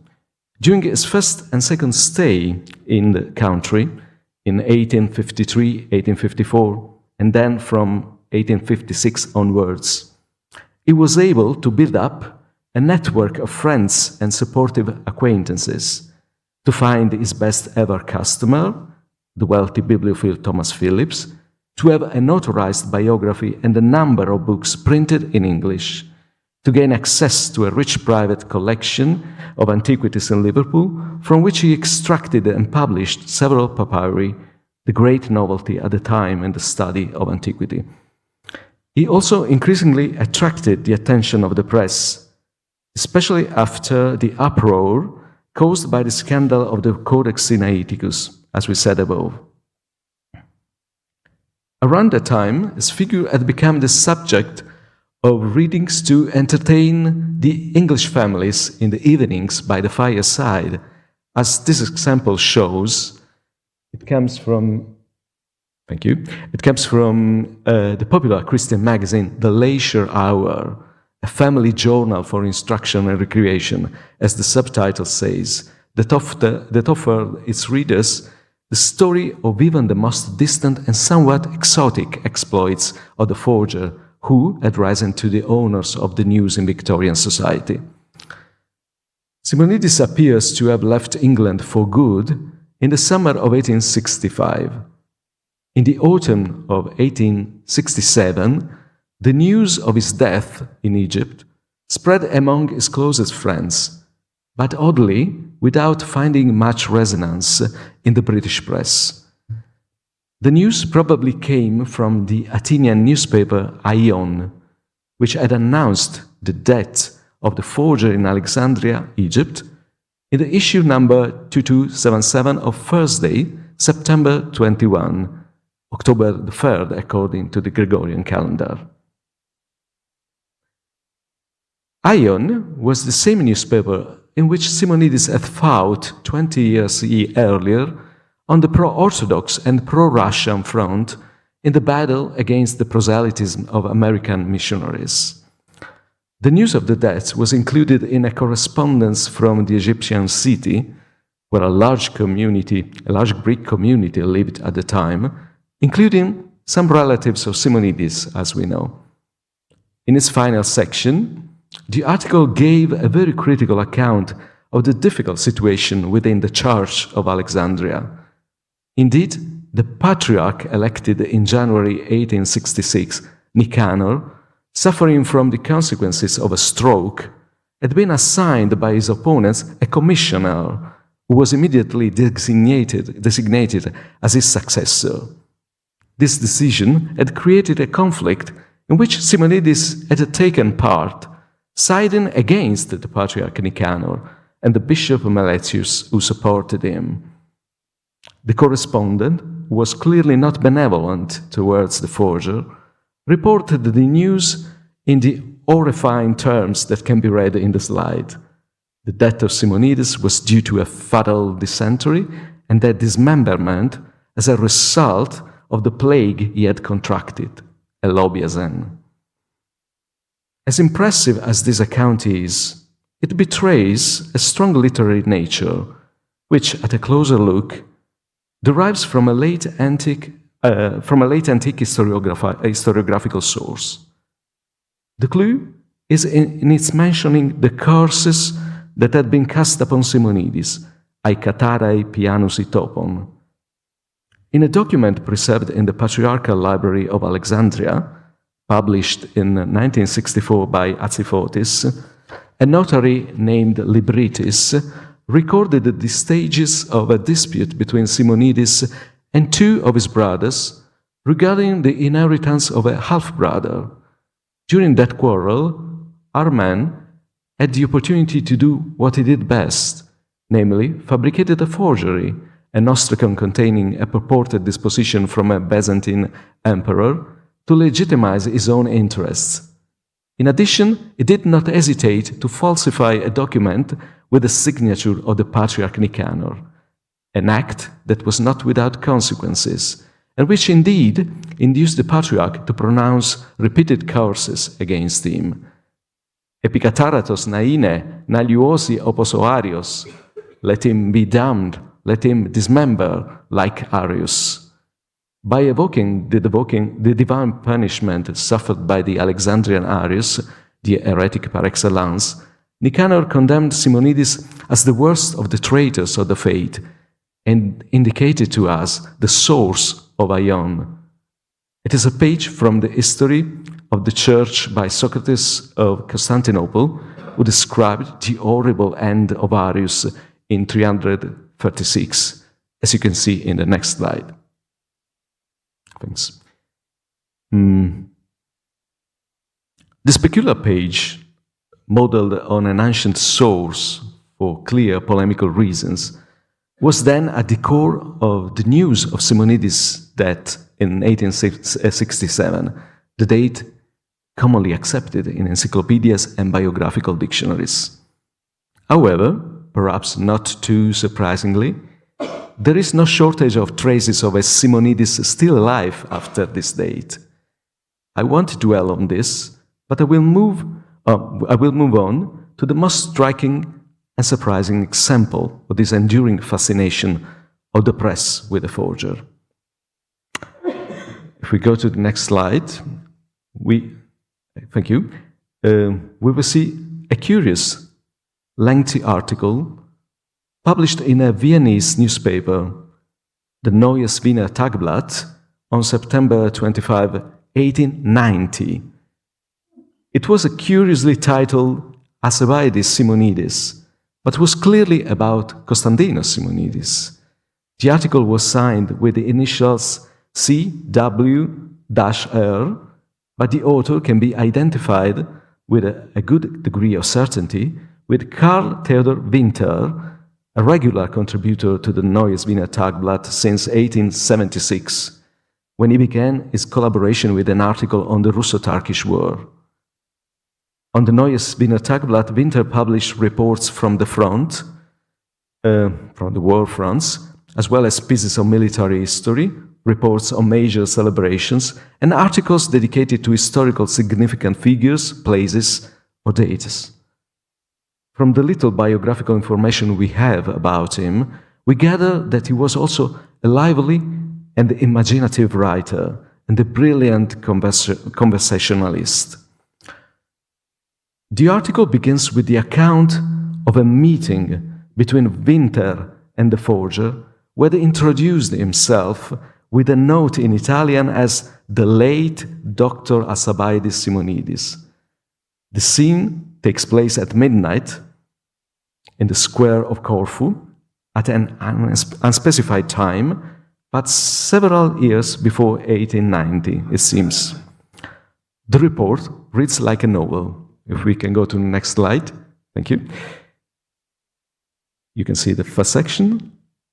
Outside, the Bora was raging and had driven the customs officers and guards into their sentry boxes. There were no people around, so he had no trouble spotting the late Dr. Simonidis with the impatience of a lover or even a hungry hyena was pacing back and forth in front of the portico of the royal palace. He too had immediately turned his attention to me. He greeted me by raising his hat, folded his thin hands on his chest, and in a truly otherworldly voice said, "You are right on time. I was expecting you. I am the late Dr. Simonidis." A description of the man followed in terms consistent with this beginning. The mischievous expression on his thin lips suggested he believed he could easily outwit me. His restless, almost wandering gaze betrayed a disturbed mental faculty, and his waxen face, as if tinged with a greenish hue of decay, framed by a thick ebony black beard, seemed to belong to someone long buried. The pseudo-deceased man certainly seemed to have pulled himself together before meeting me, because when he opened his mouth to explain why he had left his graveyard for my sake, I smelled a pleasant smell of liquor, and it didn't take him long to suggest continuing his revelations in an inn with a bottle of Chianti in front of him. He called himself a dead man, as he told me, not only because he had been declared dead, but because, having contracted tetanus, he had actually been buried, but had awakened at a last moment and with forceful blows on the coffin had been brought back to the precious life. As is evident, we are in the midst of the narrative scheme of premature burial, a much discussed problem in the medicine of the time, and a favorite theme of much horror and mystery literature of the 19th century. During the conversation with the forger, reported by Winter in the article, the main stages of Simonidis' career were retraced along the lines of the story told by Mortman almost 40 years earlier. However, other details were added that are not found in any other source. It's the first section in the slide. I have underlined the new elements in the text. The next day, Simonidis disappeared from Constantinople. He had made his way to England, and 2 months later, the British Museum found in possession of a memorandum from General Belisarius to the Emperor Justinian. The prank had cost John Bull, namely the British, 650 guineas, while the Duke of Sutherland had purchased, for the modest sum of £200, 2 letters from Alcibiades to Pericles. One is tempted to see in this point the origin of the strange name Alcibiades. After the hoax was revealed, the doctor had long since disappeared, and the world of collectors believed it had been freed from its calamity forever. When one day, the management of the monasteries of Aetus learned that Mr. Simonidis was wandering from one monastery to another under the pseudonym of Baricourt. I learned all this biographical information later, when I was searching for information on Mr. Simonidis in Athens. During our late-night meeting, he allowed me to look at a document from Leopold the Glorious, in which this Babenberg prince had reported in diary form his experiences in the Crusades and even his clash with Richard the Lionheart. Mr. Simonidis had nurtured the desire for the Vienna Academy of Sciences to purchase this document, apparently recovered by him in Jerusalem of Ptolemais. To win my favor for his idea, to make a sure impression on me, he chose to appear before me in the bizarre form of a ghost. As you can see, the article ended with the news of the death of Simonidis at the age of 72 in a place near Valona, Vlore, in Albania, while the age of 72 years could well be the result of a calculation made by Winter himself, based on the report of Mortman, who wrote in 1853 and attributed Simonidis an age of 35 years at the time. The rest of the information is disconcerting, and it is not easy to say whether it is just the product of the happy imagination of an otherwise very serious journalist. Even the second death of Konstantinos Simonides, therefore, is destined for now, in the absence of further data, to remain confined to an ambiguous space. Winter's article, however, was widely read and became the archetype of a vast journalistic lineage. A few days later, on October 16, a summary appeared in one of the best-selling newspapers of France, Le Petit Journal, as we can see in the next slide. Thank you.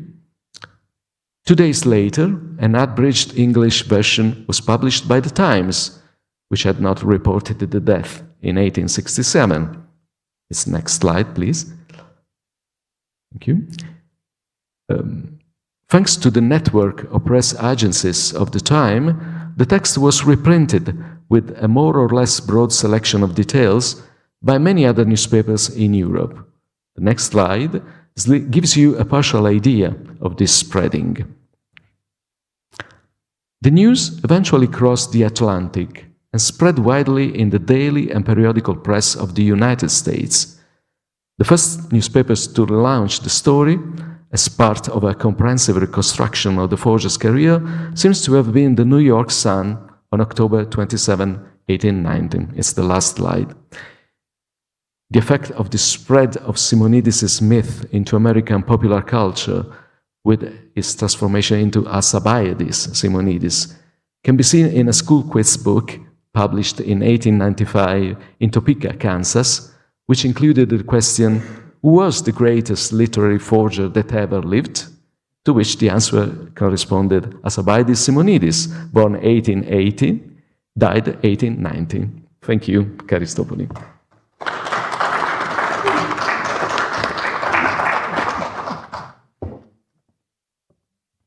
Professor Pinto, thank you very much for bringing Simonidis back to life and changing names and everything.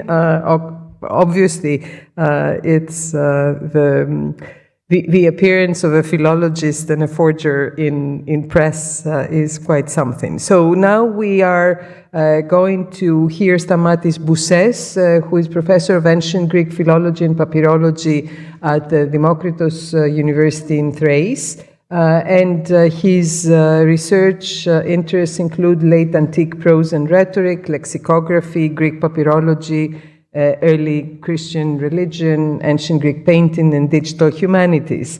And he is the author of 5 books and many articles. And today he's going to be talking to us about Camillus with Eta, Camillus with Iota, Kalos, and other stories, Simonidis and Joseph Mayer's papyri.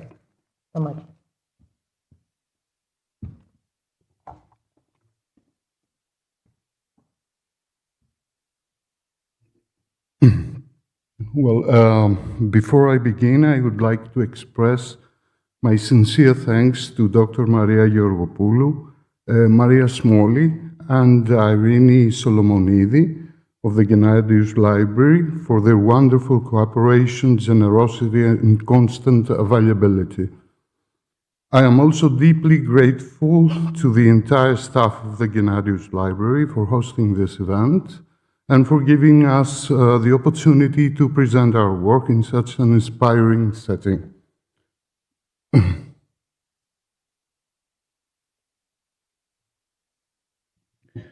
19th century was an age of extraordinary confidence in the recovery of the past.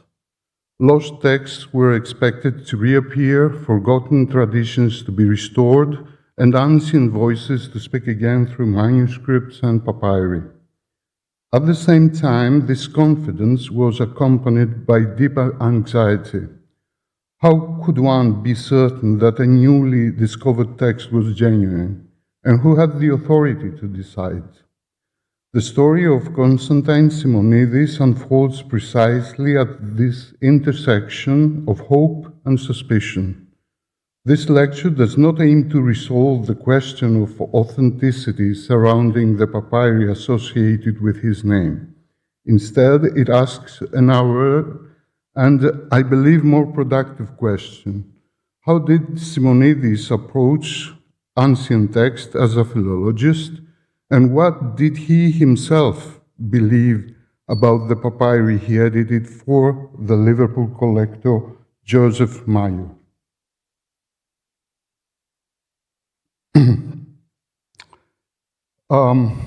This context for Simonides and the papyri emerged again in Liverpool in the collection of Joseph Mayer.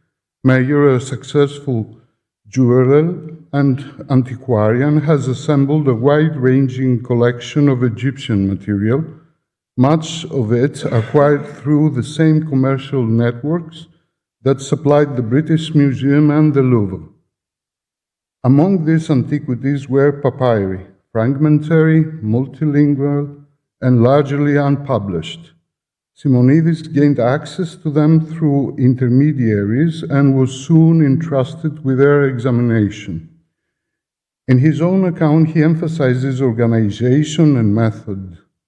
separating scripts and languages, arranging fragments, mounting them carefully, and proceeding to transcription. We will see them later. Whether or not we accept every technical detail of this description, one thing is clear. Simonides wished to be seen as a working philologist. He presents himself not as a discoverer of marvels, but as someone engaged in laborious technical scholarly practice.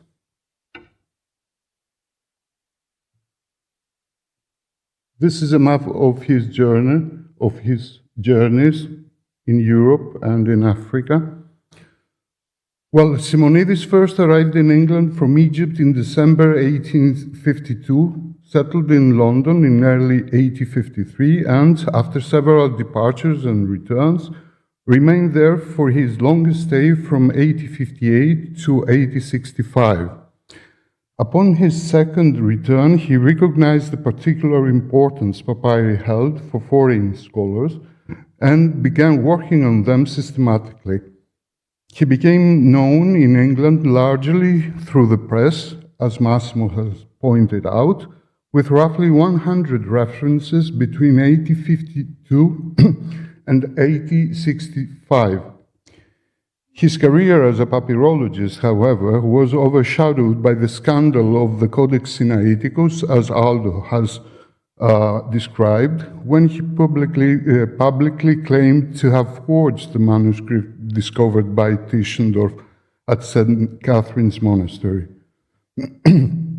This episode, first widely reported in 1862, left a lasting negative mark on his reputation in Victorian England.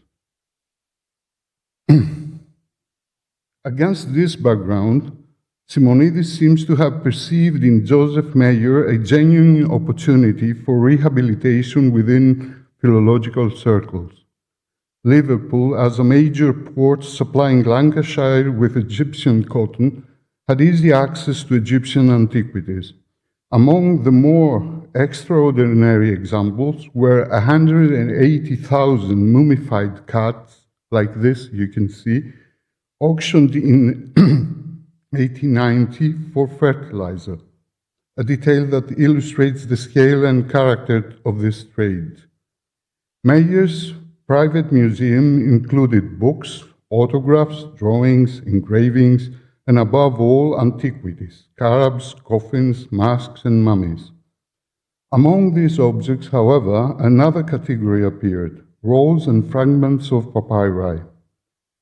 Interest in papyri has risen sharply since the 18th century, following discoveries of important lost work, such as those of Hyperides. In this context, Simonides claimed to have identified in Mayer's collection a fragment of the Gospel of Matthew, written 15 years after the Ascension, a claim which, if true, would make it the earliest Christian text in existence. In February 1860, Simonides met Mayer through the mediation of James Smith, a member of the Historical Society of Lancashire and Cheshire. His reputed ability to interpret Egyptian antiquities earned him the collector's confidence, and he was granted access to the papyri. Simonides later described his work in the museum in these terms: I assumed the direction of the investigation, the transcription, and the interpretation, visiting the museum daily. The papyri were torn and confused, offering neither connection nor continuity. At first I despaired, but reflecting that great success is not achieved without labor, I resumed my task vigorously, separating the hieroglyphs from the Demotic, the Coptic from the Greek, and arranging them according to period.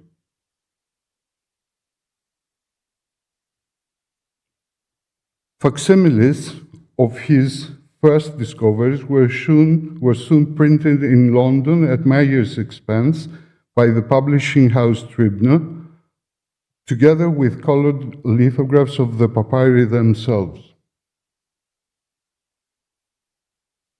The announcement caused an international sensation and was reported even in the Australian press.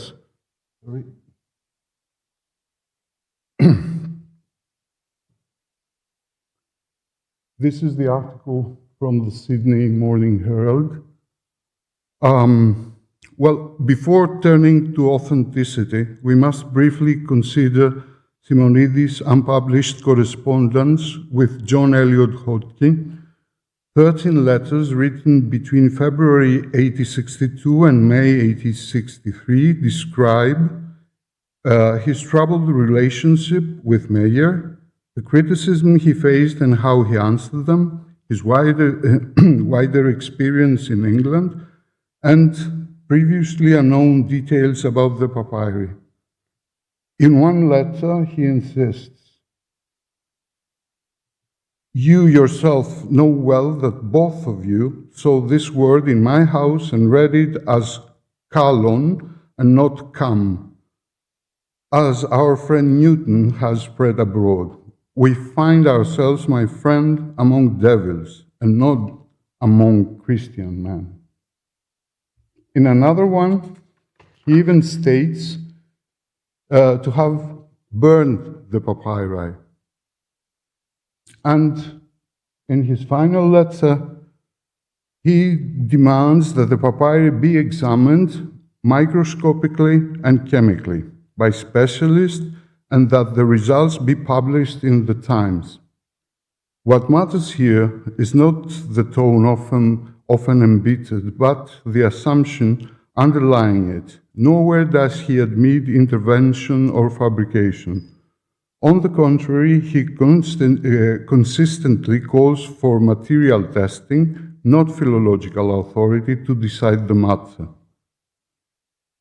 The most controversial of the Meyer papyri was the fragment of Matthew, dated by Simonidis to the 15th year after the Ascension, as said. Rather than its date, I will focus on the textual problem at the center of his edition. The passage is Matthew 19:24, the saying about the camel passing through the eye of a needle.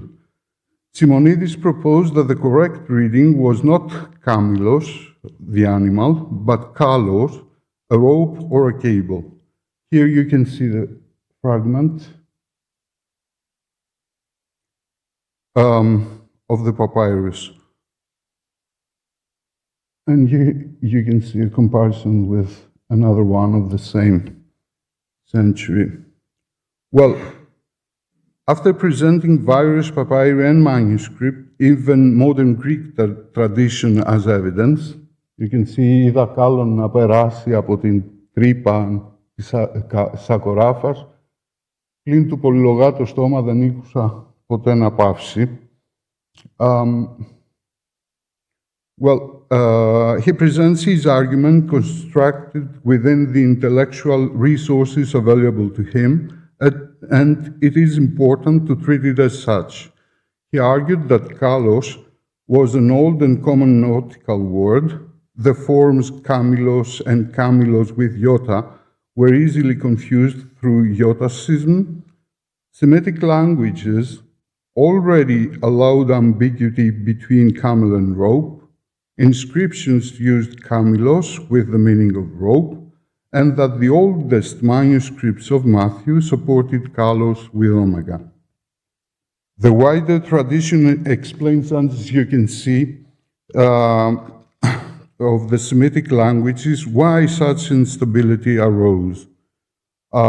Semitic languages allow overlap between animal and cable. Well, the animal, in most cases, is an elephant, not a camel. Rabbinic literature uses the same hyperbolic image. Greek and Christian writers struggled with the metaphors and sometimes reinterpreted the word as a ship's rope. Later, Byzantine scholars even created the form kamilos with iota to solve the difficulty. Simonidis' own proposal, kalos, is linguistically plausible and semantically attractive, especially in a coastal narrative addressed to fishermen mending their nets.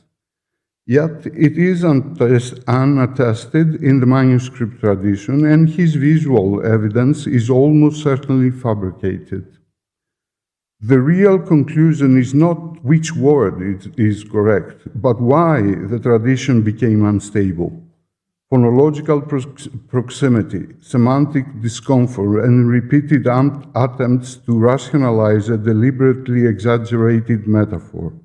Both camel and rope preserve the hyperbolic force of the saying.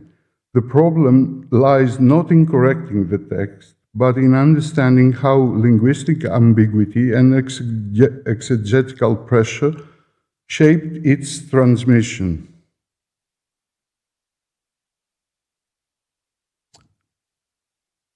Although today the major papyri are generally regarded as forgeries, their authenticity was a genuinely open and intensely debated question in England during the early 1860s. The issue was taken seriously enough for a scientific committee to be appointed, consisting of the chemist and microscopy specialist Henry Dean and his colleagues Francis Venman and Richard Beck. Venman and Beck judged the papyri to be forgeries, but Dean submitted a written report certifying their authenticity. Modern scholarship, as represented by Massimo Pinto, remains divided. Some scholars, like Massimo, have argued, correctly in my opinion, that Simonidis fabricated the papyri using blank sheets or the reverse side of demotic documents. Yet, it is often overlooked that Farrer himself, who is frequently cited in support of this position, wrote almost the opposite, that the major papyri closely resembled genuine material and even included unopened, time-worn rolls whose condition made Simonidis' involvement highly improbable. Several concrete facts further complicate the picture. The papyri had been acquired by Meyer before he ever met Simonidis. They were unrolled in the presence of Meyer himself and of John Eliot Hodgkin, curator of the collection. Hodgkin was convinced of their authenticity and consistently defended Simonidis, apparently believing that he was being unjustly accused. Returning to Simonidis, we can now better situate his own claims. He proposed reading of kalos responds to a genuine textual problem, even if his solution fails to convince. More importantly, his correspondence reveals how he understood scholarly authority. When doubts arose, he appealed not primarily to paleography or personal reputation, but to microscopy and chemistry. This suggests both an awareness of the limits of philology and a belief that material analysis could settle the matter. Equally striking is what his letters do not contain. There is no admission of intervention and no hint of fabrication. These are private letters with regard to the Meyer papyri. He believed they were genuine and acted accordingly. So, how then should approach Simonidis? Konstantinos Simonides occupies an uncomfortable position in the history of scholarship. He cannot be rescued simply by emphasizing his learning, nor dismissed without attention to the intellectual culture in which he operated. The Meyer papyri illuminate him not as a solution to the problem of authenticity, but as a revealing case study in the 19th century philology. a scholar navigating between manuscripts and papyri, between traditional textual criticism and emerging scientific authority, and between reputation and method.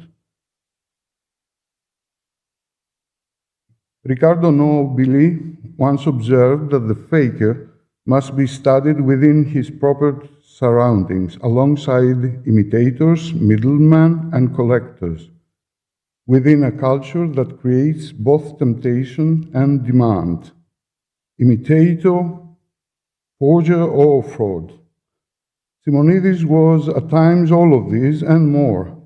He constructed his own persona, in my opinion, reinventing his biography as circumstances required. Well, I have identified at least 16 different signatures in his hand. This is not trivial, I believe. It's an extraordinary number in a century when a stable name functioned as a guarantee of scholar identity. In that sense, he forged his persona, but not his intellectual capacity. His technical competence and philological imagination were real. Well, I will not attempt to confine Simonidis within a final judgment. Instead, I would like to let him step forward once more, silently, in his last photograph from Alexandria in 1865, and his works he left behind 3 years earlier. From an early age, I devoted myself to science in the hope of accomplishing something good for humanity. But humanity, being ungrateful, has not only wronged me in every respect, it has also threatened my life many times. And goes on, I have helped many people, friends and enemies alike. Yet no one has helped me. Instead, all pursue me, and no one believes my words. Farewell, farewell, farewells, yours always, Konstantinos Simonides. And I thank you.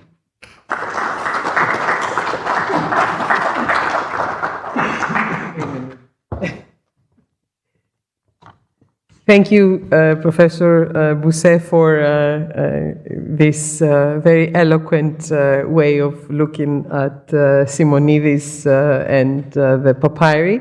And now we move to Carmelo Nicolò Benvenuto, who is a postdoctoral researcher at the University of Basilicata in Byzantine Civilization. And I'm very proud that Carmelo is an alumnus of the Gennadios Library, where he took a course in Greek medieval language some years ago.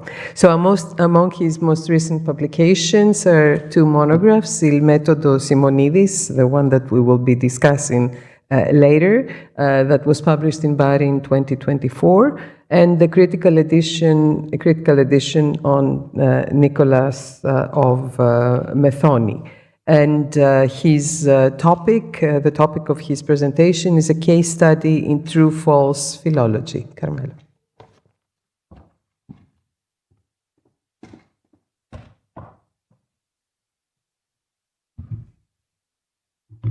Kalispera, good evening, and I would like as well to express all my gratitude to Maria Gergopoulou and to the Gennadios Library for this opportunity and this symposium.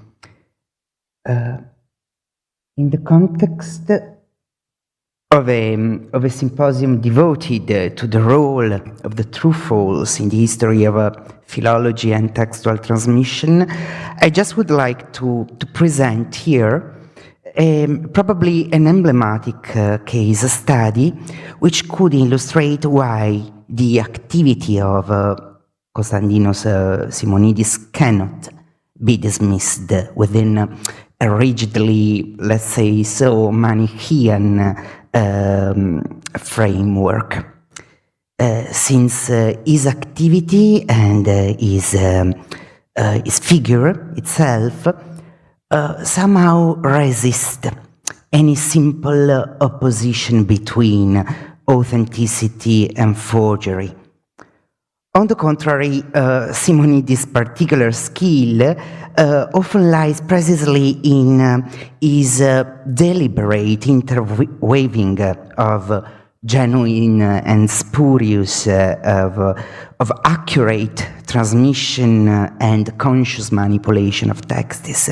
And this modus operandi should caution somehow us against rejecting wholesale the materials he transmitted or produced. It rather invites us to a nuanced approach, grounded case by case in close and detailed philological, codicological, and textual analysis. This very mixture of truth and fabrication which characterizes Simonidis' work makes it possible that some of the evidence he offers, whether in print editions, in lithographic reproductions, or in manuscript descriptions, may in fact preserve authentic textual tradition now otherwise lost or obscured. And what follows, therefore, is an attempt to show how Simonidis' legacy must be assessed in this frame. The short polemical opus by Joseph Brienius, conventionally entitled by modern scholars as Adversus eos qui faciunt memoriam papae, has remained, at least at my knowledge, excluded from the monumental three volumes edition of his works published in Leipzig by Evgenios Vulgaris in the 18th century. And it was only at the end of the 50s of the 19th century that, our hero, the Greek forger Konstantinos Simonides, recently, as Professor Canfora reminded us, come back to the forefront of scholarly debate because of his possible attribution of the fabrication of the so-called Artemidoros papyrus. At the beginning of the second half of the 18th century, Simonides first mentioned this Byzantine polemical writing in a collection of theological writings he published in London in 1858, in the volume Orthodoxo nell'Innon theologicae graphetessares, printed first in 1858 and then repeatedly reprinted until the end of the century. The volume contained a series of critical edition, often editiones principes, of a series of Byzantine polemical writings on the procession of the Holy Spirit, or more broadly, as in this case, on the controversy between Greek and Latin churches. And among them, Simonidis published the works by Nicola of Methone, Gregory Palamas, Mark of Ephesus, Lazarus the monk, George Gennadios Kolarios, George Coressius, and so far so on. On page 13 of the preface to this volume, Simonides stated that he had discovered, in particular, the manuscript from which he derived the text of the Sindomiaton Italicona Martimaton by George Coressius in Dionysium Monastery at on Mount Athos. Coressius' work is transmitted, Simonidis claims, in the same manuscript which includes Bryennius' work, and it transcribes the titles, the headings, and the incipit of the works. You can see here the Simonides transcription. According to Simonides, this manuscript was written at the beginning of the 17th century by a scribe active in the Dionysium monastery, whose name was Ignatius. This should be demonstrated by a subscription quoted verbatim by Simonides, in which the manuscript is said to have been copied on April 17, 1621, and you can find information on page 18 of the preface.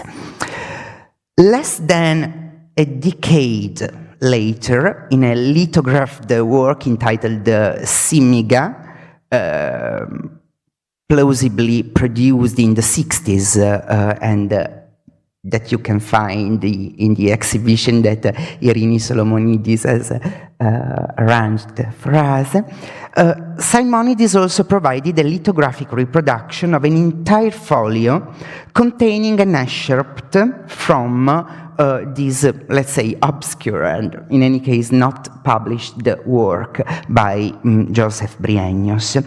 This specimen apparently originated from the manuscript, from the same manuscript from which Simonides claimed to have drawn the greater part of the theological writings included in his volume.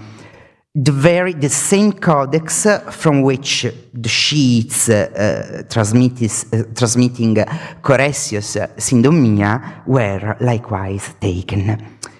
Well, during my research in Athens, it was possible to identify the manuscript source from which Simonides indeed derived Coressius' text in a manuscript in the second codicological unit of the manuscript now preserved in the Ethniki Bibliotheki 477. It is a manuscript choir which that Simonides tore out from an entire codex.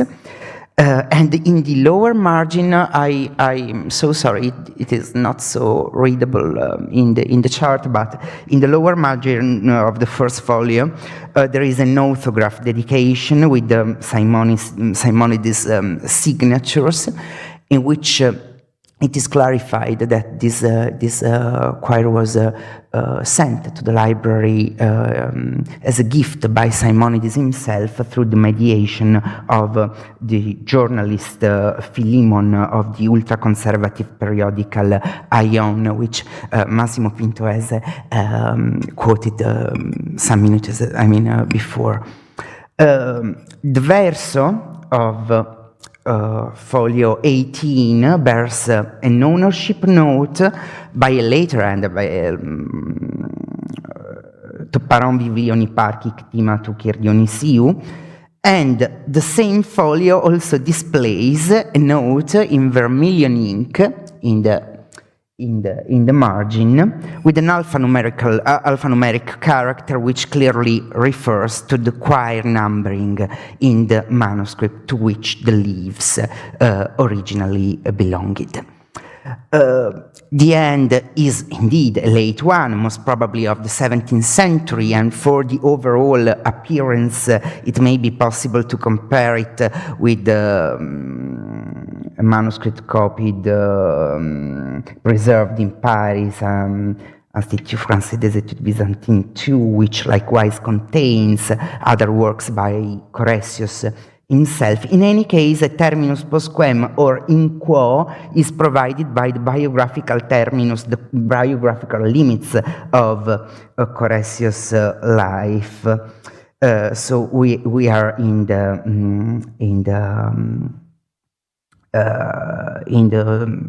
at the beginning, at least in the first half of 17th century.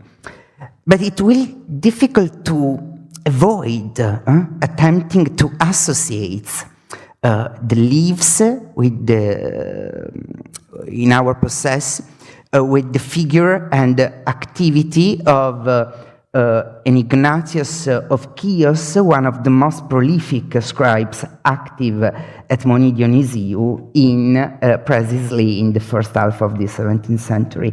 In the context of Ignatius' production as a copyist, particular attention should be drawn to the manuscript nowadays still in Moni Dionisiou 150. Which contains in its first part, dated the 16th century, some works of Gennadios Scholarios with orthograph notice, and then a second part which contains forewriting by George Coressius himself. And this manuscript, the Moni Dionisiou 150, was copied in Chios by Ignatius in 1619. Well, although it's not likely that the leaves containing Bryennios' text derived by the same manuscript from which Simonidis took Coressius' one, there can be no doubt that they should be traced back to the original witness of a manuscript now lost, copied by the hand of, possibly copied by the hand of Ignatius himself. And a quick comparison with the habits of Ignatius' scripts shows that, strong similarities with the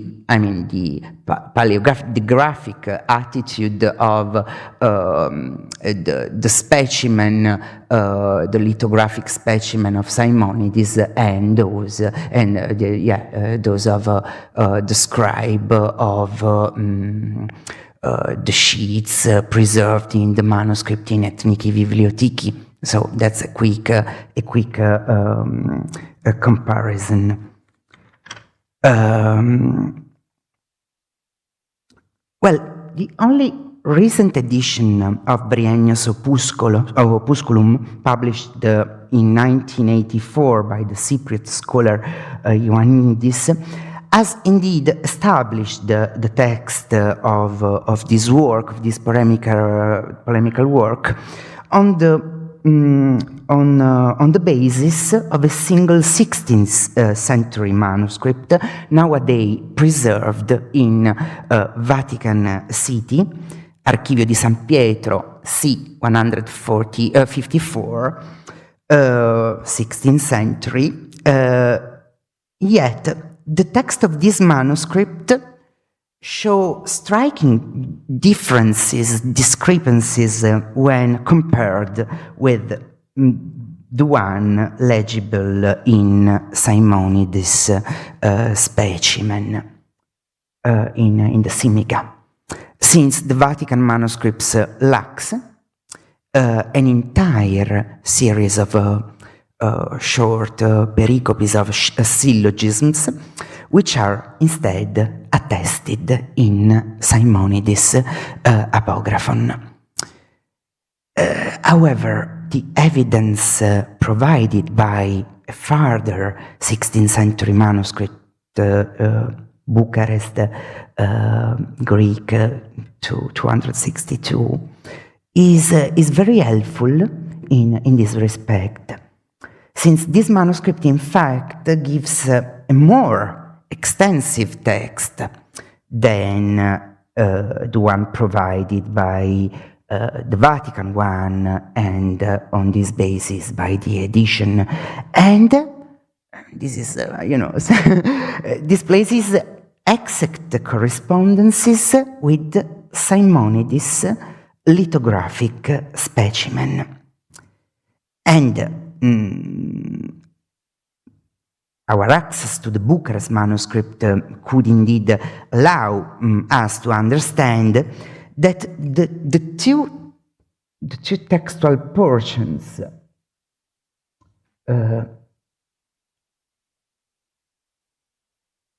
printed in the edition, and I mean reported, incorporated somehow in the Vatican manuscript, were just the starting and the final part of a much wider text, whose central chapters were indeed removed from the Vatican scribe, because they were somehow encapsulated, incorporated within a larger collection of escerpta from many other theological works against the Latins. While in the Bucharest witness, in the Romanian manuscript, we find at the end of the heading an explicit indication of the first part as a proemial one. You could read at the end of the heading proemion, even if probably misspelled. So probably in order to properly appreciate Brienno's text, we should therefore need a new edition. The text should be probably republished in its entirety, taking into account, reconsidering, the whole manuscript tradition.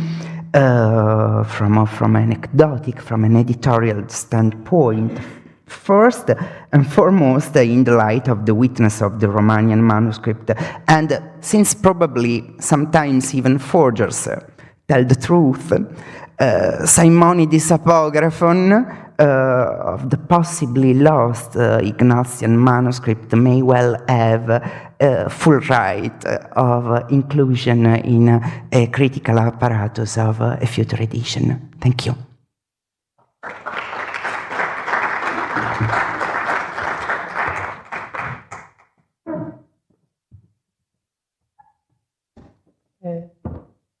Thank you, Carmelo, and everyone for this quite full and wonderfully woven together study of Simonidis. I think there are no questions online, and those of you who are here, I'm sure, can talk to the speakers over coffee. But also, so we will break for coffee for 10-15 minutes and come back for the final part of our symposium today, of our colloquium and the presentation of the book on Simonidis. Thank you very much.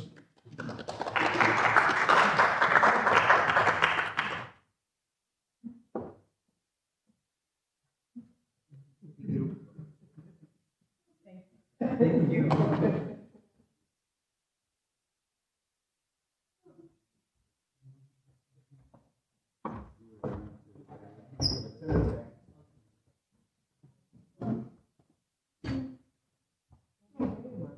Thank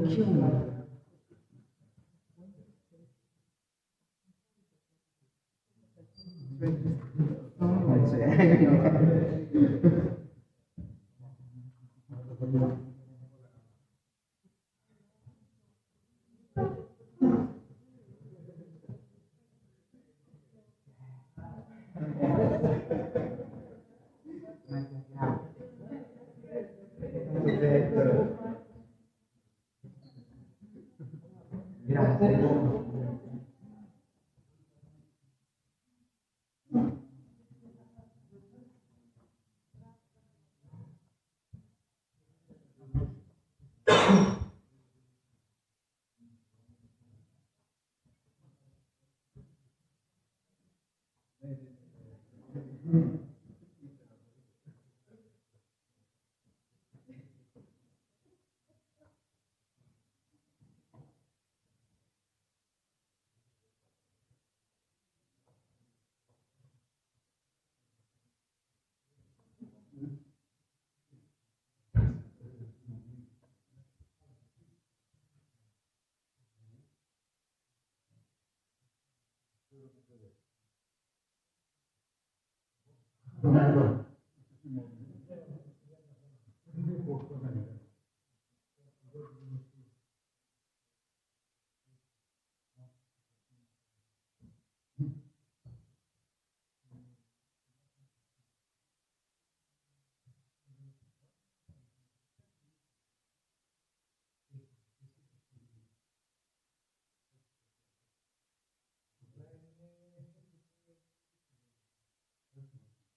Io non devo. Siete quattro?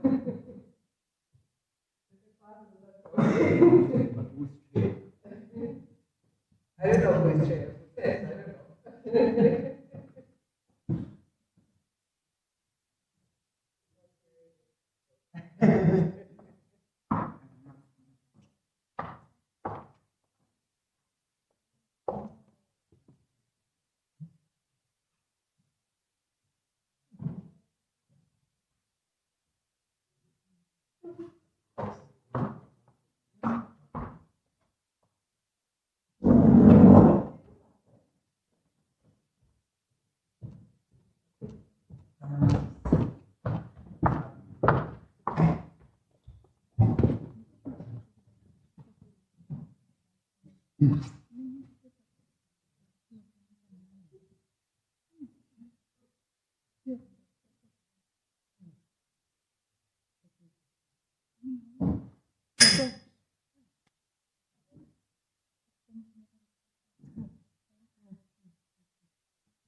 Thank you.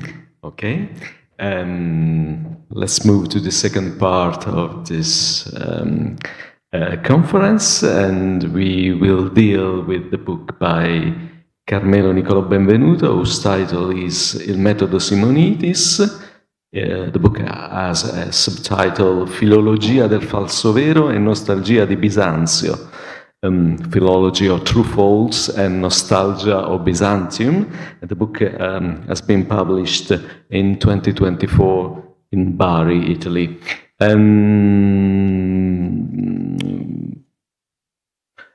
If I can, I would start saying that the book by Carmelo Benvenuto is an important contribution to the knowledge of Simonidis' career, not only as a forger, but also as a scholar.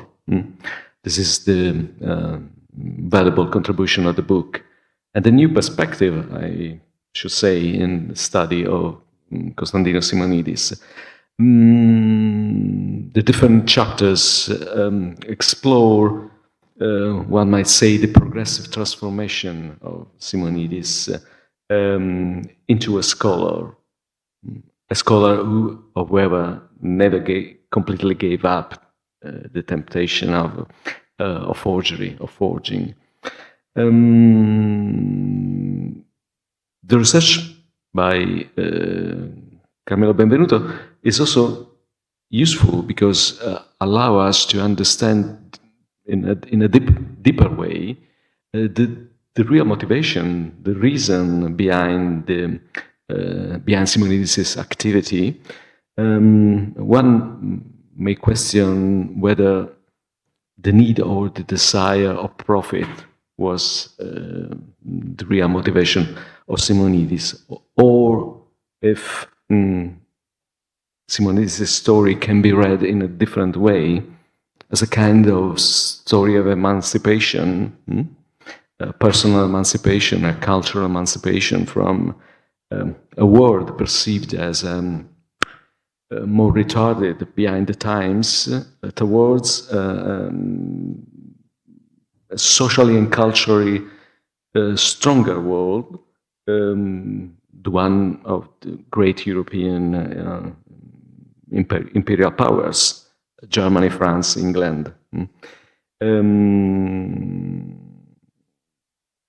This attempt of emancipation was anyway deeply linked to a sense of belonging to an ancient tradition, a tradition that was considered more authentic than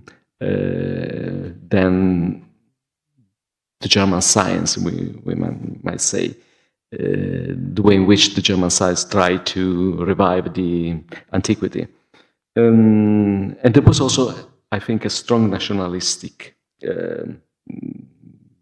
science value in all this.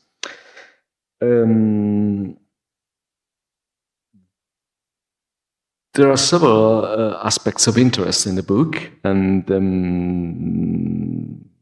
among the different cases, I would like to ask Carmelo to say something about the two delicate cases of in Simonidis' activity, the one that pertain to the sacred scripture, namely the Shepherd of Hermas and the Codex Sinaiticus.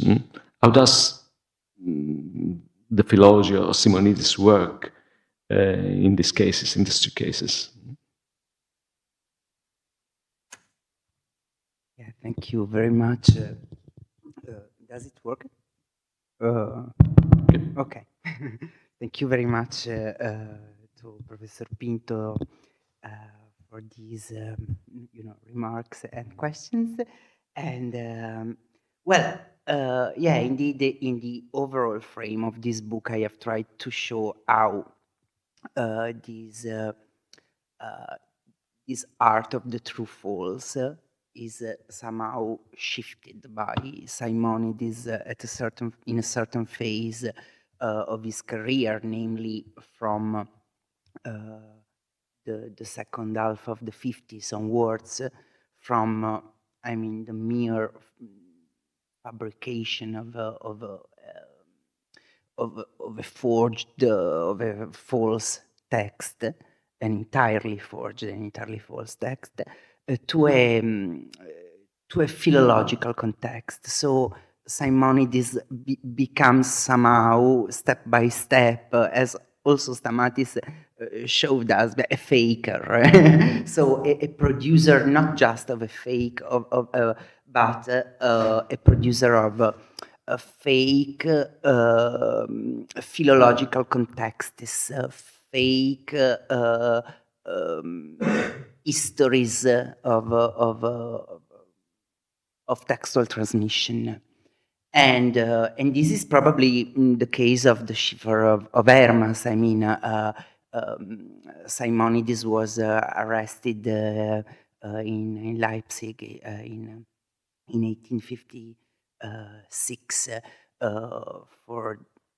because of his implication in the scandal of the palimpsest of Uranius and for the palimpsest of Hermas, and when the German police arrested him, they found in his apartment two different copies, two different apocrypha of the text of Hermas, which was, known until that period, until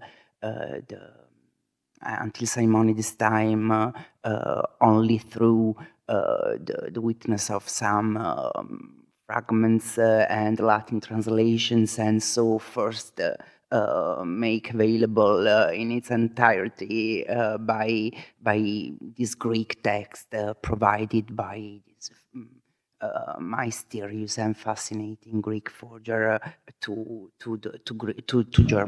German scholars. And Wilhelm Dindorf, Professor Corcella reminded us his role in this story. Dindorf published the text of Hermas on the basis of one of these two apocrypha by Simonides. But indeed, when the police came in the apartment of the forger, they found out that another apocryphon had a text very different from the one published by Dindorf, and in particular Konstantin Tischendorf.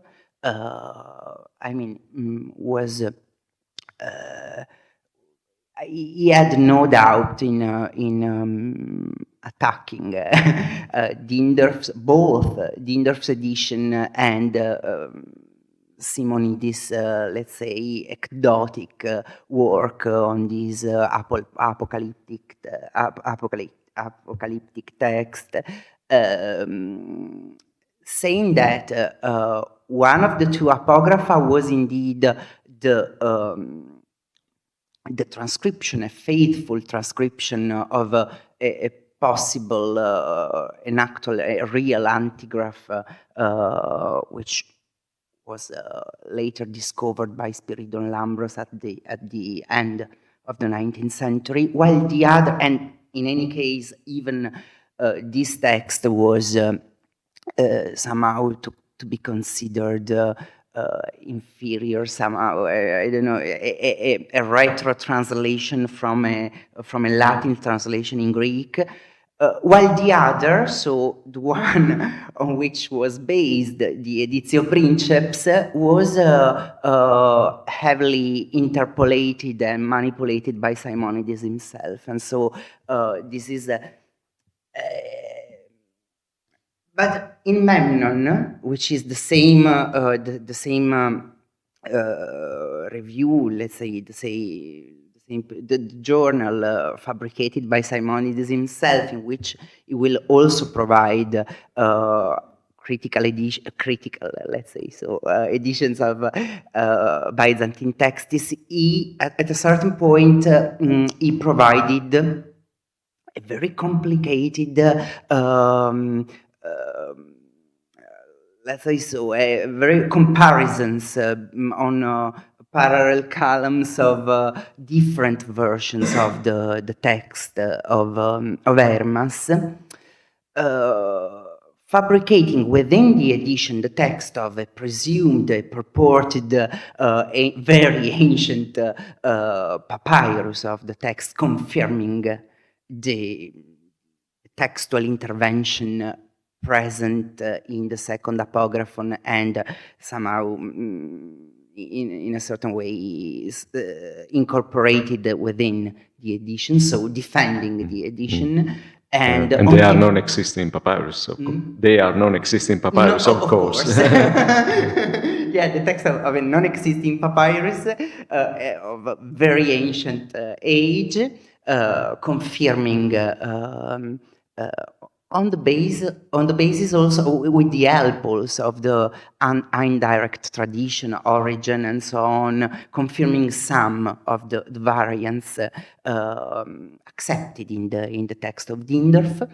While on the other hand, he presented the second apocryphon, I mean, the one the police found in his apartment, which was indeed the faithful copy of the manuscripts, as a case of a contaminated manuscript. He calls it the Abramian, because I mean, he says that the copyist was the copy's name was Abraham, and monk, a very old monk, which mixed in a new text different strains of traditions, contaminating other, and this is very clever. I mean, this somehow shows us how Simonides was, I mean, in counterattacking Tischendorf's accusations against, I mean, his materials, the text is provided. He provided to Dindorf. So he was well aware of how philology works, and was well aware of what contamination is, for example. No? Of the value of a papyrus, in reconstructing a textual like this, and of the, let's say so, the paralyzing role of contamination has on modern scholars. And I mean, that's not, I mean, we cannot say that Simon, of course, we do not have any clear idea of what Simonides indeed read about philology of, contemporary, how much Lachman he possessed or something like that. But in any case, we empirically, from an empirical point of view, we can see in this kind of artifacts, even though presented in the form, in the reassuring form of a critical edition, somehow a way of and about the Sinaiticus, what my research somehow allowed us to focus on is, every one of us has read the Sinaiticus affair just like a simple boutade, but indeed, if we look closer to the history of studies related to Hermas in those years, we found out that indeed, immediately after, Tischendorf implication in the scandal which forced Simonides to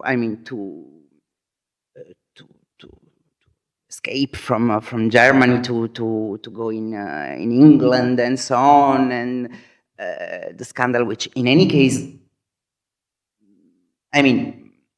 gave an obscure idea of Simonides to the entire scholarly community in Europe.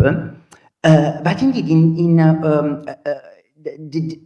the discovery of the Sinaiticus Codex by Tischendorf himself, at a certain moment, paradoxically became an ally of Simonides, because some of the sheets of the Sinaiticus indeed give us the text, some portion at least of the text of Hermas.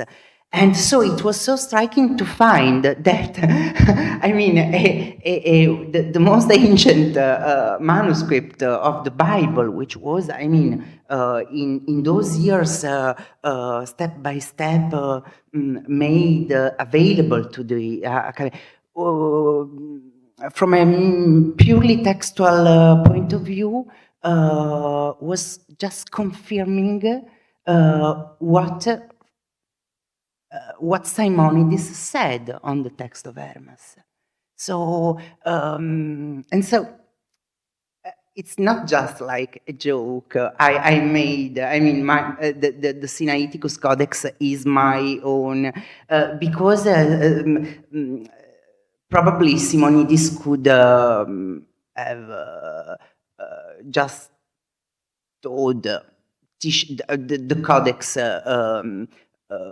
just proved that Tischendorf is wrong, but he probably chose the more spectacular way to say that, claiming that indeed the Sinaiticus is his own. And in the Simiga, again, he also provides, and it's very funny, a specimen, a lithographic specimen of the actual, the non-existent manuscript of 12th century of Comnenian age, which he purported to be the antigraph from which he copied the text of the Sinaiticus Codex. So even this affair has an internal philological ratio, let's say. And it was very able to build a system of relations among the different forgeries he created or he imagined. Yeah, indeed. For instance, the text of this specimen in the Simiga is in a clear dialogue with an edition which is purported to be dated 1843 of the Epistle of Barnabas, which the Sinaiticus provides, whose text the Sinaiticus provides as well. But indeed, this edition was not provided before the 60s. And so, but you studied this as well in the article of you mentioned the parartima of the Astirtis Anatolis, in which Simonides creates like an external proof of the fictitious, let's say so, date of the edition, which is of course produced in order to make sense. I mean, in a complex web of related artifacts and ideas, which after all give us the idea that Simonides is. Again, it's not just, I mean, the producer of a single, artifact, a single fake, but of a web of fake which in dialogue with each other. Thank you.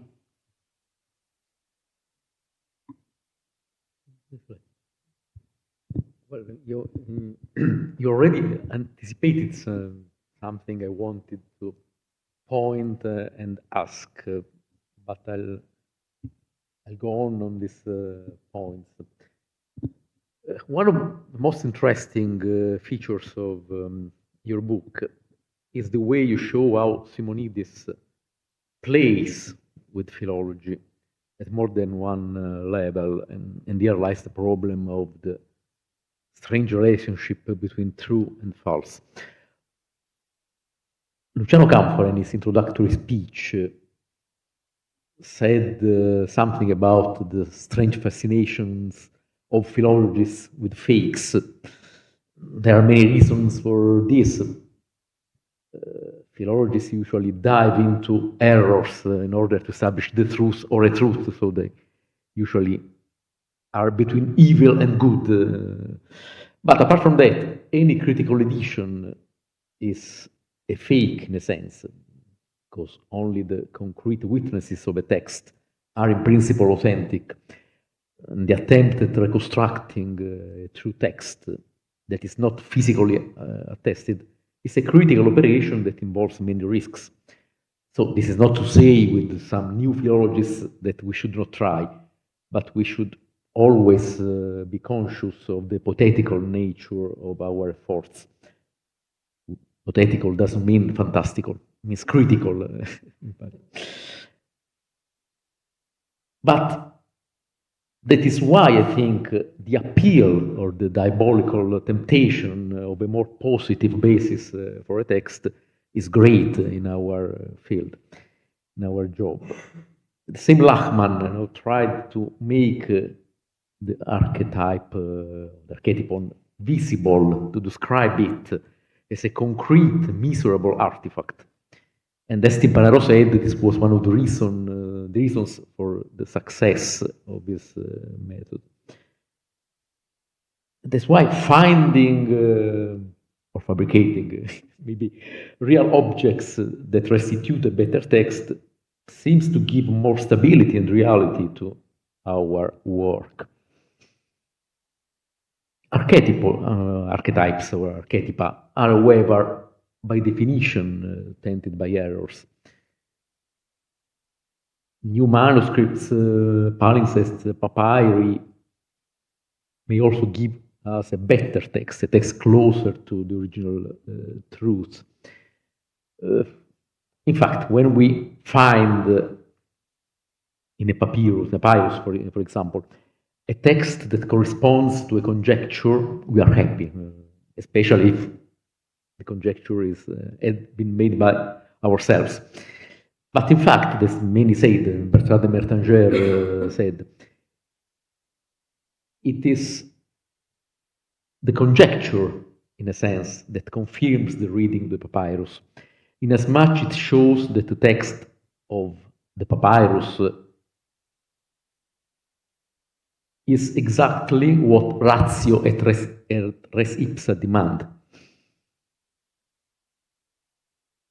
Thus, when Simonides introduced modern conjectures in his fakes, he wasn't so naive, and we could quote many examples of philologists who are very happy, who applaud at the fact that the new manuscripts apports the confirmation to the conjecture.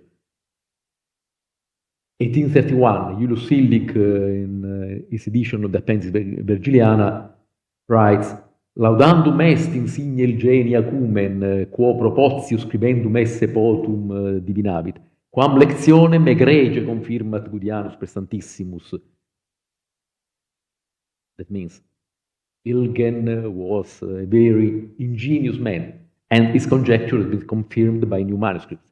So, the fact that Simonides inserted conjectures in his fakes is something that could be well accepted by the scientific community. Also, errors in a fake, cleverly spread within a fake text, may paradoxically improve the credibility of a fake. For no book, ancient or modern, is perfect. But we know that sometimes Simonides introduced in his text misprints of modern editions, and he should not have do that. He should have avoided this kind of mistake. He didn't, and we are faced with the problem of his real control of ancient Greek in its historical developments. He knew very well the Greek of the fathers, but it seems less at ease with classical or not ecclesiastical Greek. And this seems to be a real weak point in his activity. We could say his lack of sense of style. Nowadays we have stilometry. We can also teach machines to recognize the styles of different authors. But we still discuss about the authenticity of a certain text, and often using arguments from analogy or anomaly, especially in the case of high literary texts. Stilometric analysis is maybe more adequate to pulp literature than to elevated texts. Anyway, I want to say that Simonides has his faults, but tried to create fakes that could be credible and were credible. But the point I was much more interested in is the one you already anticipated, but I would like to ask you to say something more. Contamination, especially when publishing the manuscripts and texts of Nicola of Methone, Simonides seems to create contaminated manuscripts, as you said. In a sense, it almost seems to discover or to have an idea of the concept of total prestematic contamination, so to speak. So this is my question. How conscious was he of these problems? Had he a sort of natural flair for philology, or had he studied and meditated upon the editions of the philologists and their methods? In the book you give some answers, but maybe you can improve on this point. Well, thanks to Professor Corcella also for these remarks and for his questions. But indeed, about I cannot be sure about the actual degree of awareness of Simonides on this, because again, we lack so much information about his library, but the case you mentioned, the case of Nicola of Methone is important, is emblematic from this perspective, since he gave two different editions of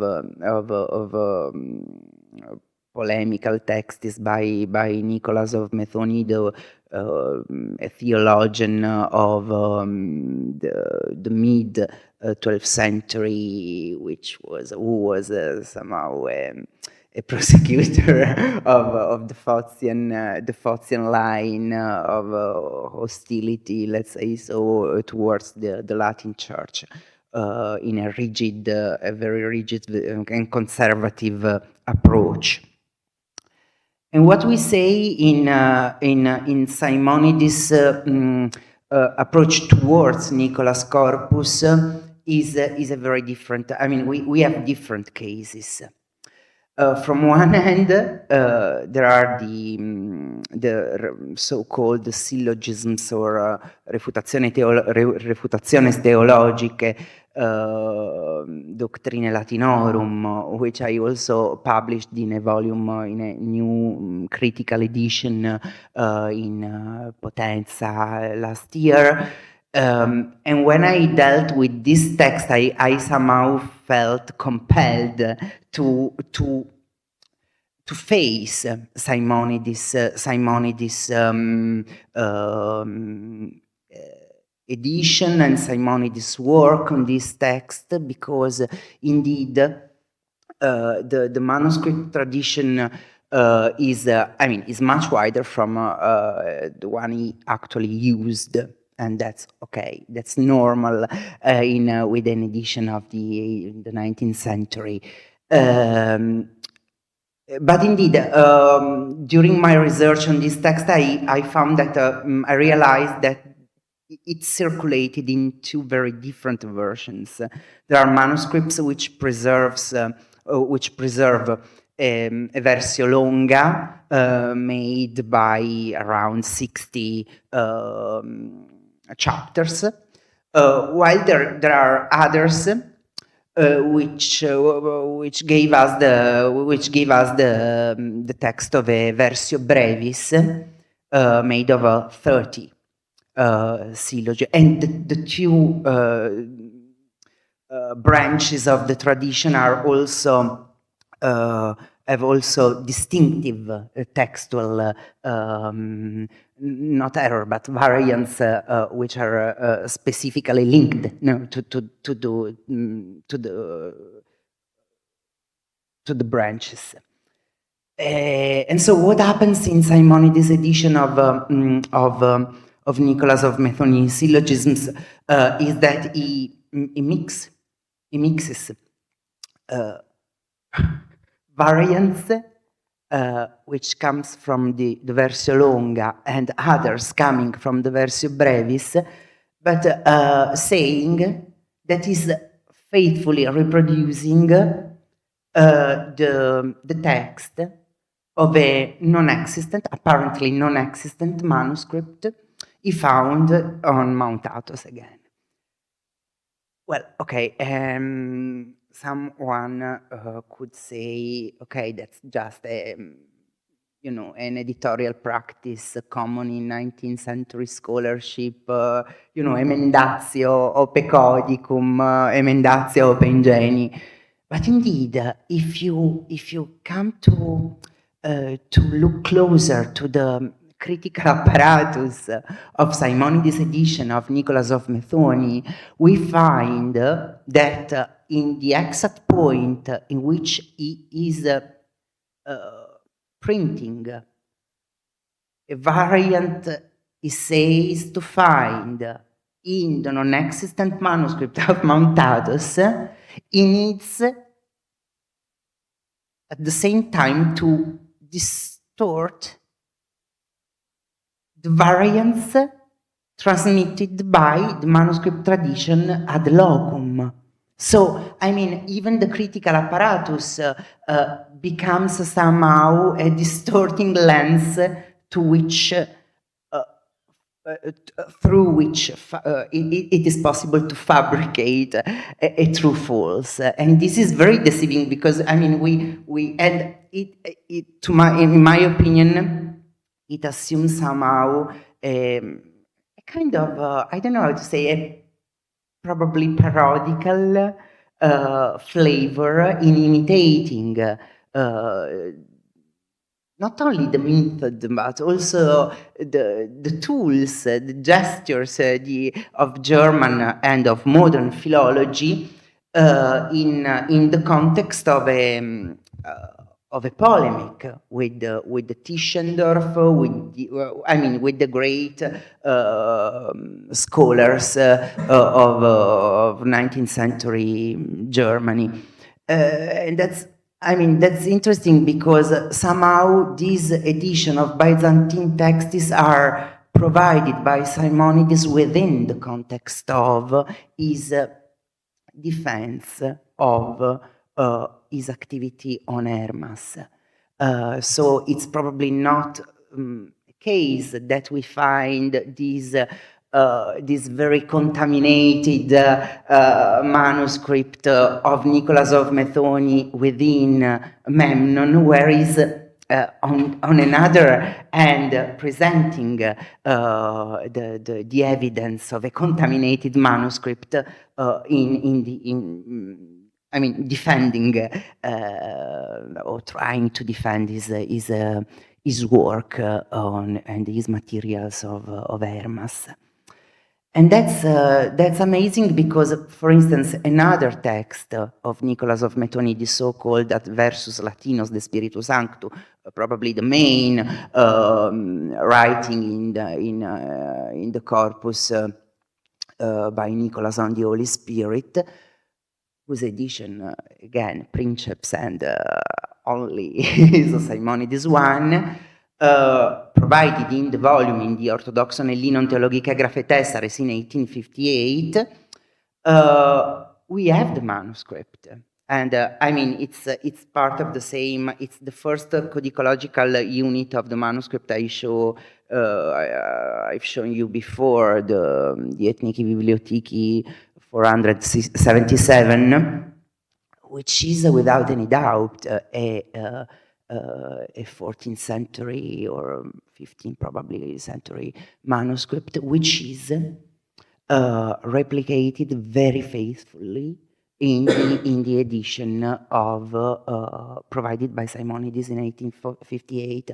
But in that volume, Simonides' goal was another one.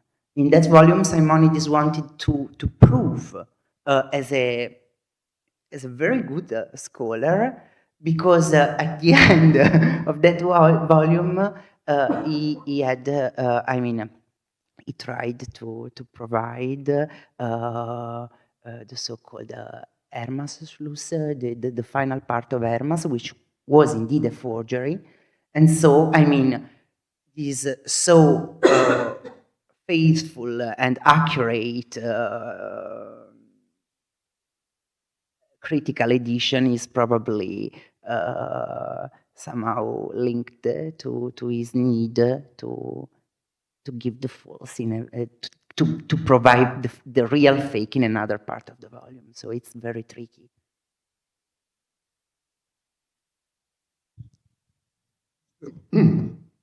Just one question.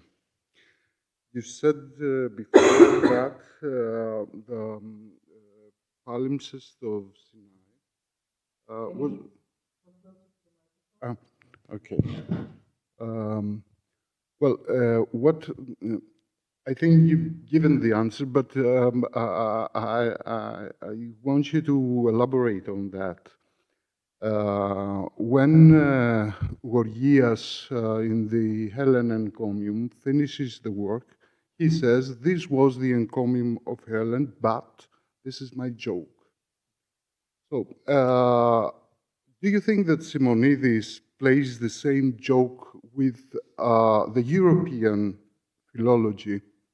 I mean, as Massimo and Aldo and you have pointed rightly, in my opinion, out, he had the tools. He had all the tools. So he had the knowledge. We don't know where from, okay, but he had it. Do you think that all his effort and the forgeries beneath lies a need to prove something for him, for Greece?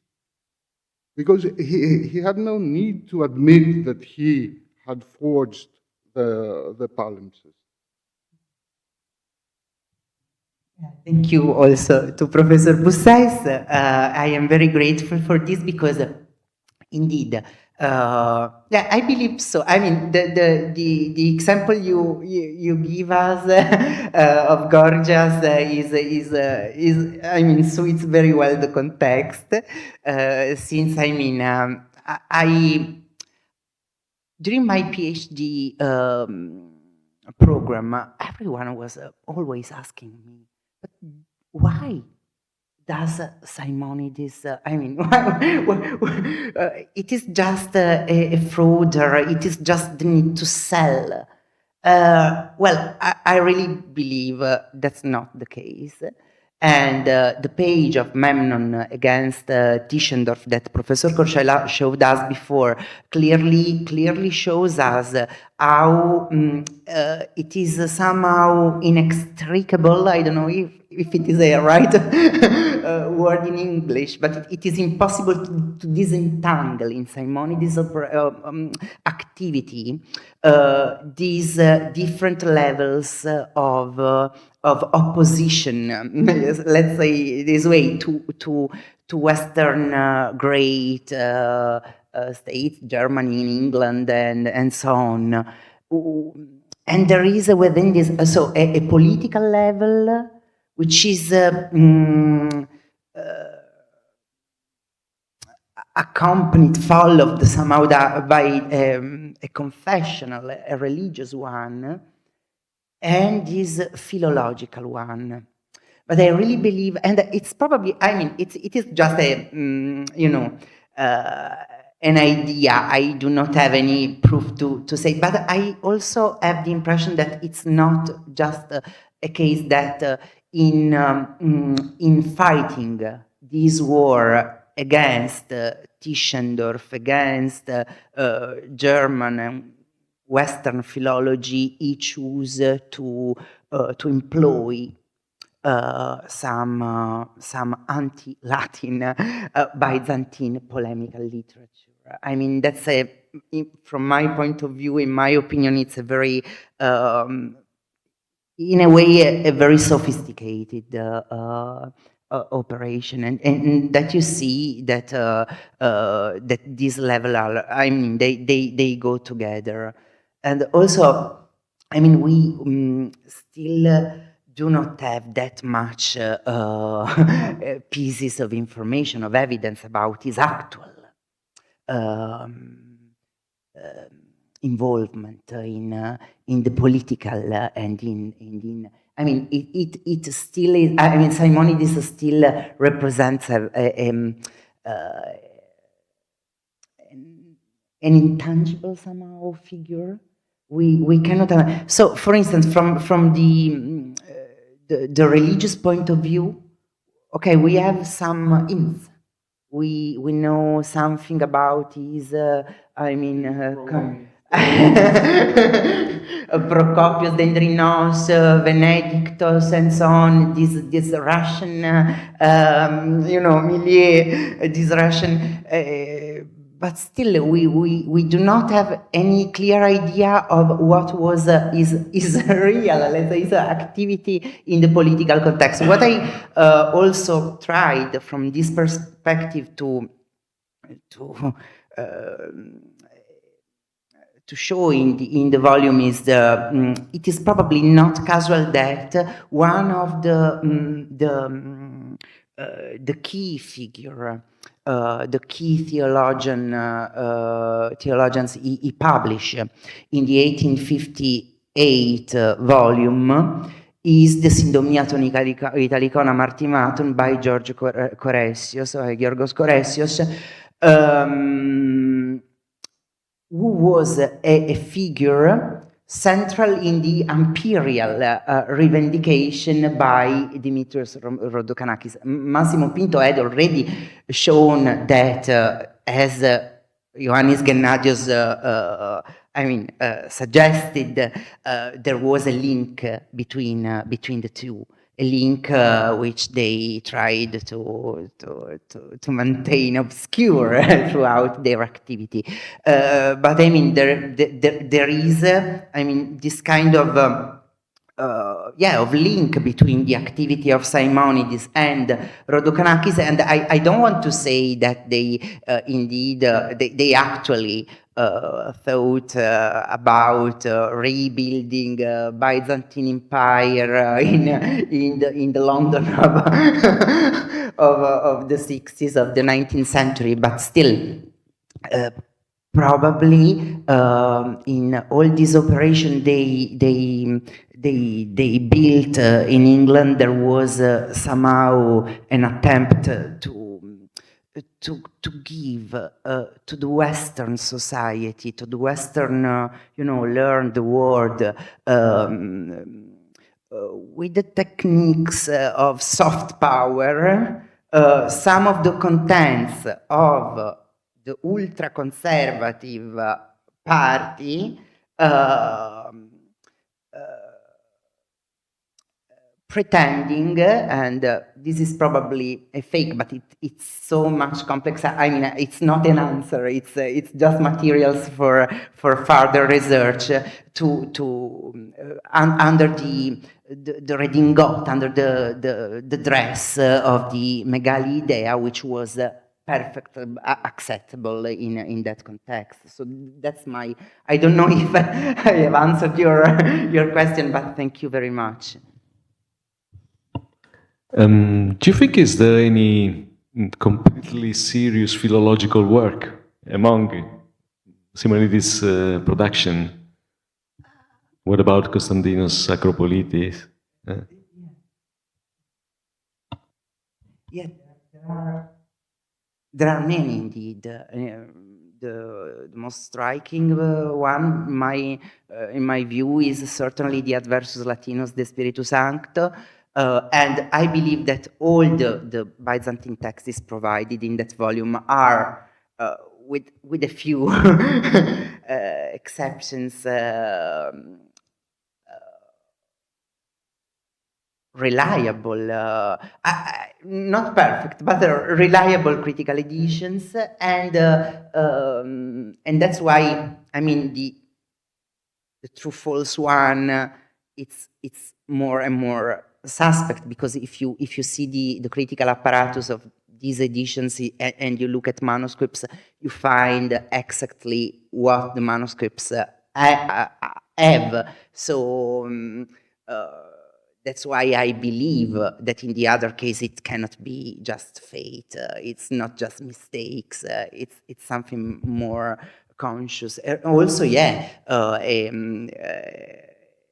a biography provided by Simonides in an edition of 1853, and we are in a context also, I mean, politically important with the Crimean War and so on, and he decided to provide the edition of a biographical text of Constantine the Great by Konstantinos Acropoliti, whose text, again, is the Editio Princeps, and the only nowadays available of this Byzantine text.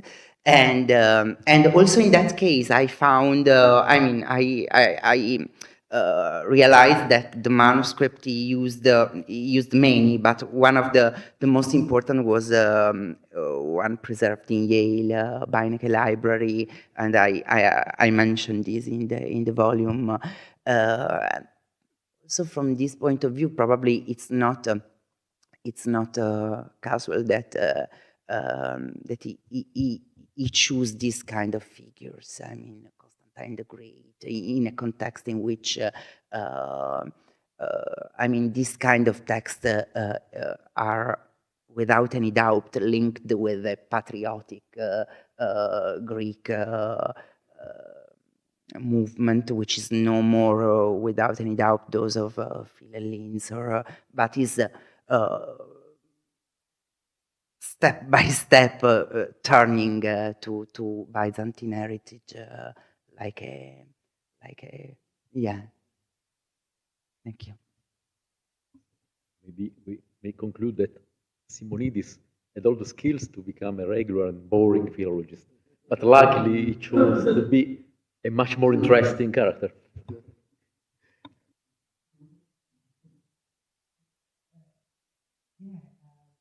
There was let's conclude this way. I mean, there was a sentence in a review in which I remember this sentence in the hierarchy of evil things, a critical edition deserves the high level of. So that's probably why. In any case, I really believe he was a genius. I mean, he was. It is not possible to say he was totally unaware of what was. And also, I mean. Even Lachman, no? We are we use to say that the method of Lachman is that of Lucretius, but on the other hand, even Lachman was aware of the limits of this method, and we say if we have a look of. The method he apply in the case of New Testament studies, it's completely different from Lucretius one. So I don't know through which channels, let's say, but I'm sure that Simonides knows and re-elaborates so much about this.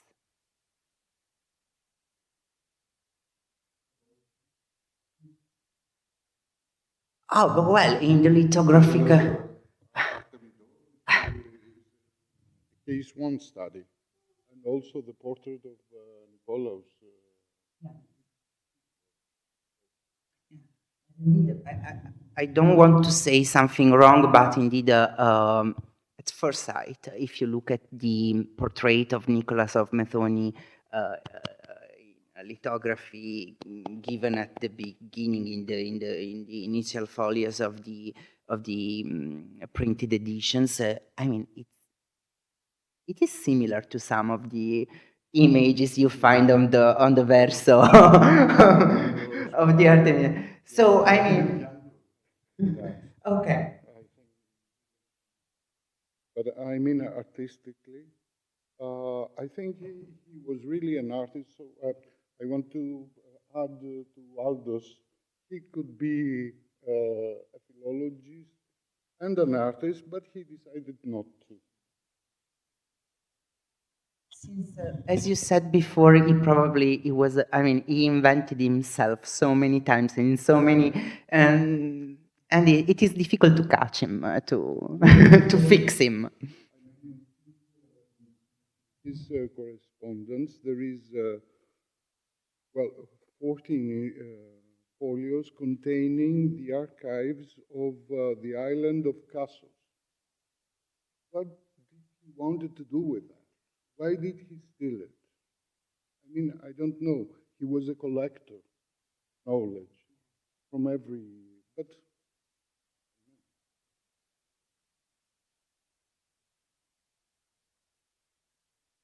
so this will be the next part of the research. Okay, so if we are satisfied with the discussion, we can thank everybody. There's a question. Okay.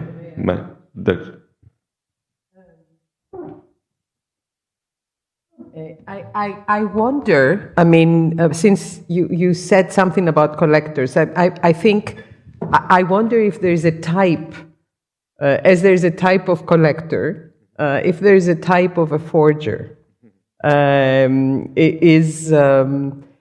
have you ever sort of thought of this? Sort of a more, not psychiatric or psychological, if there is something, there are other forgers, right?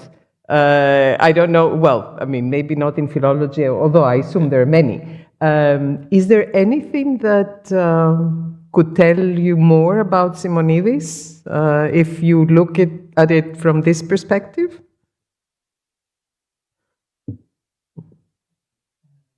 Thank you so much, Maria, for this question, because I mean, I try to face, let's say, other forgers, and I met some of them. I mean, has a some of them even contemporary to Simonides, and Professor Canfora before quoted Lenormand. And so somehow, yeah, there is something, an internal risk within any scholar, any philologist to become a forger. But what I noted in Simonides' case, and so many forgers become, many scholars become forgers. What I noted in Simonides' case and in his life, it is the opposite journey. I mean, he started with in the books exposed outside, we had the Simais, which is something crazy with not plausible things and informations. And my idea is that he increasingly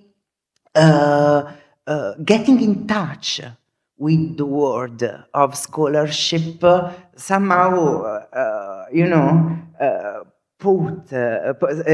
could put all these demiurgic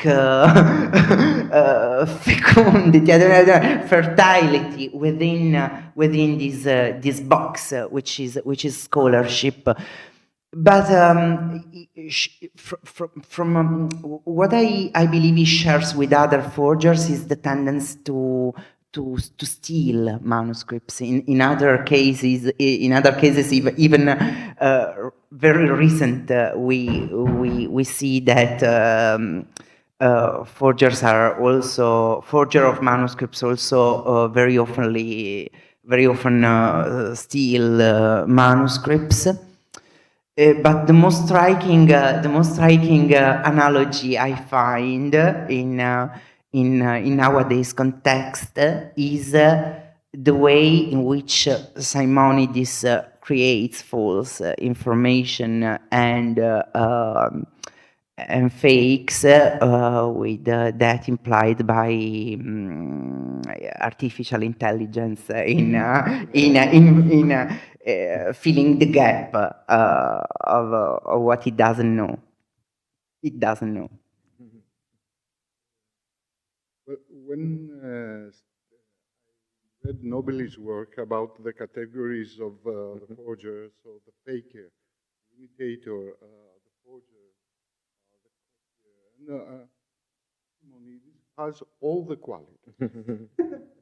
He does everything. So, I mean, he's not, he's one case by himself, because he can do that. He can do all that. He can steal also, he's a thief.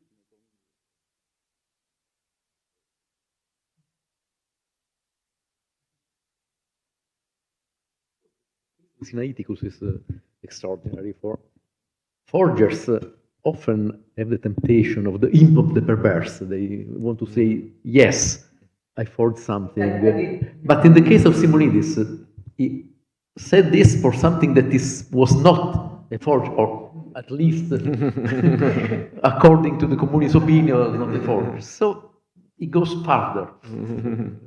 Extraordinary.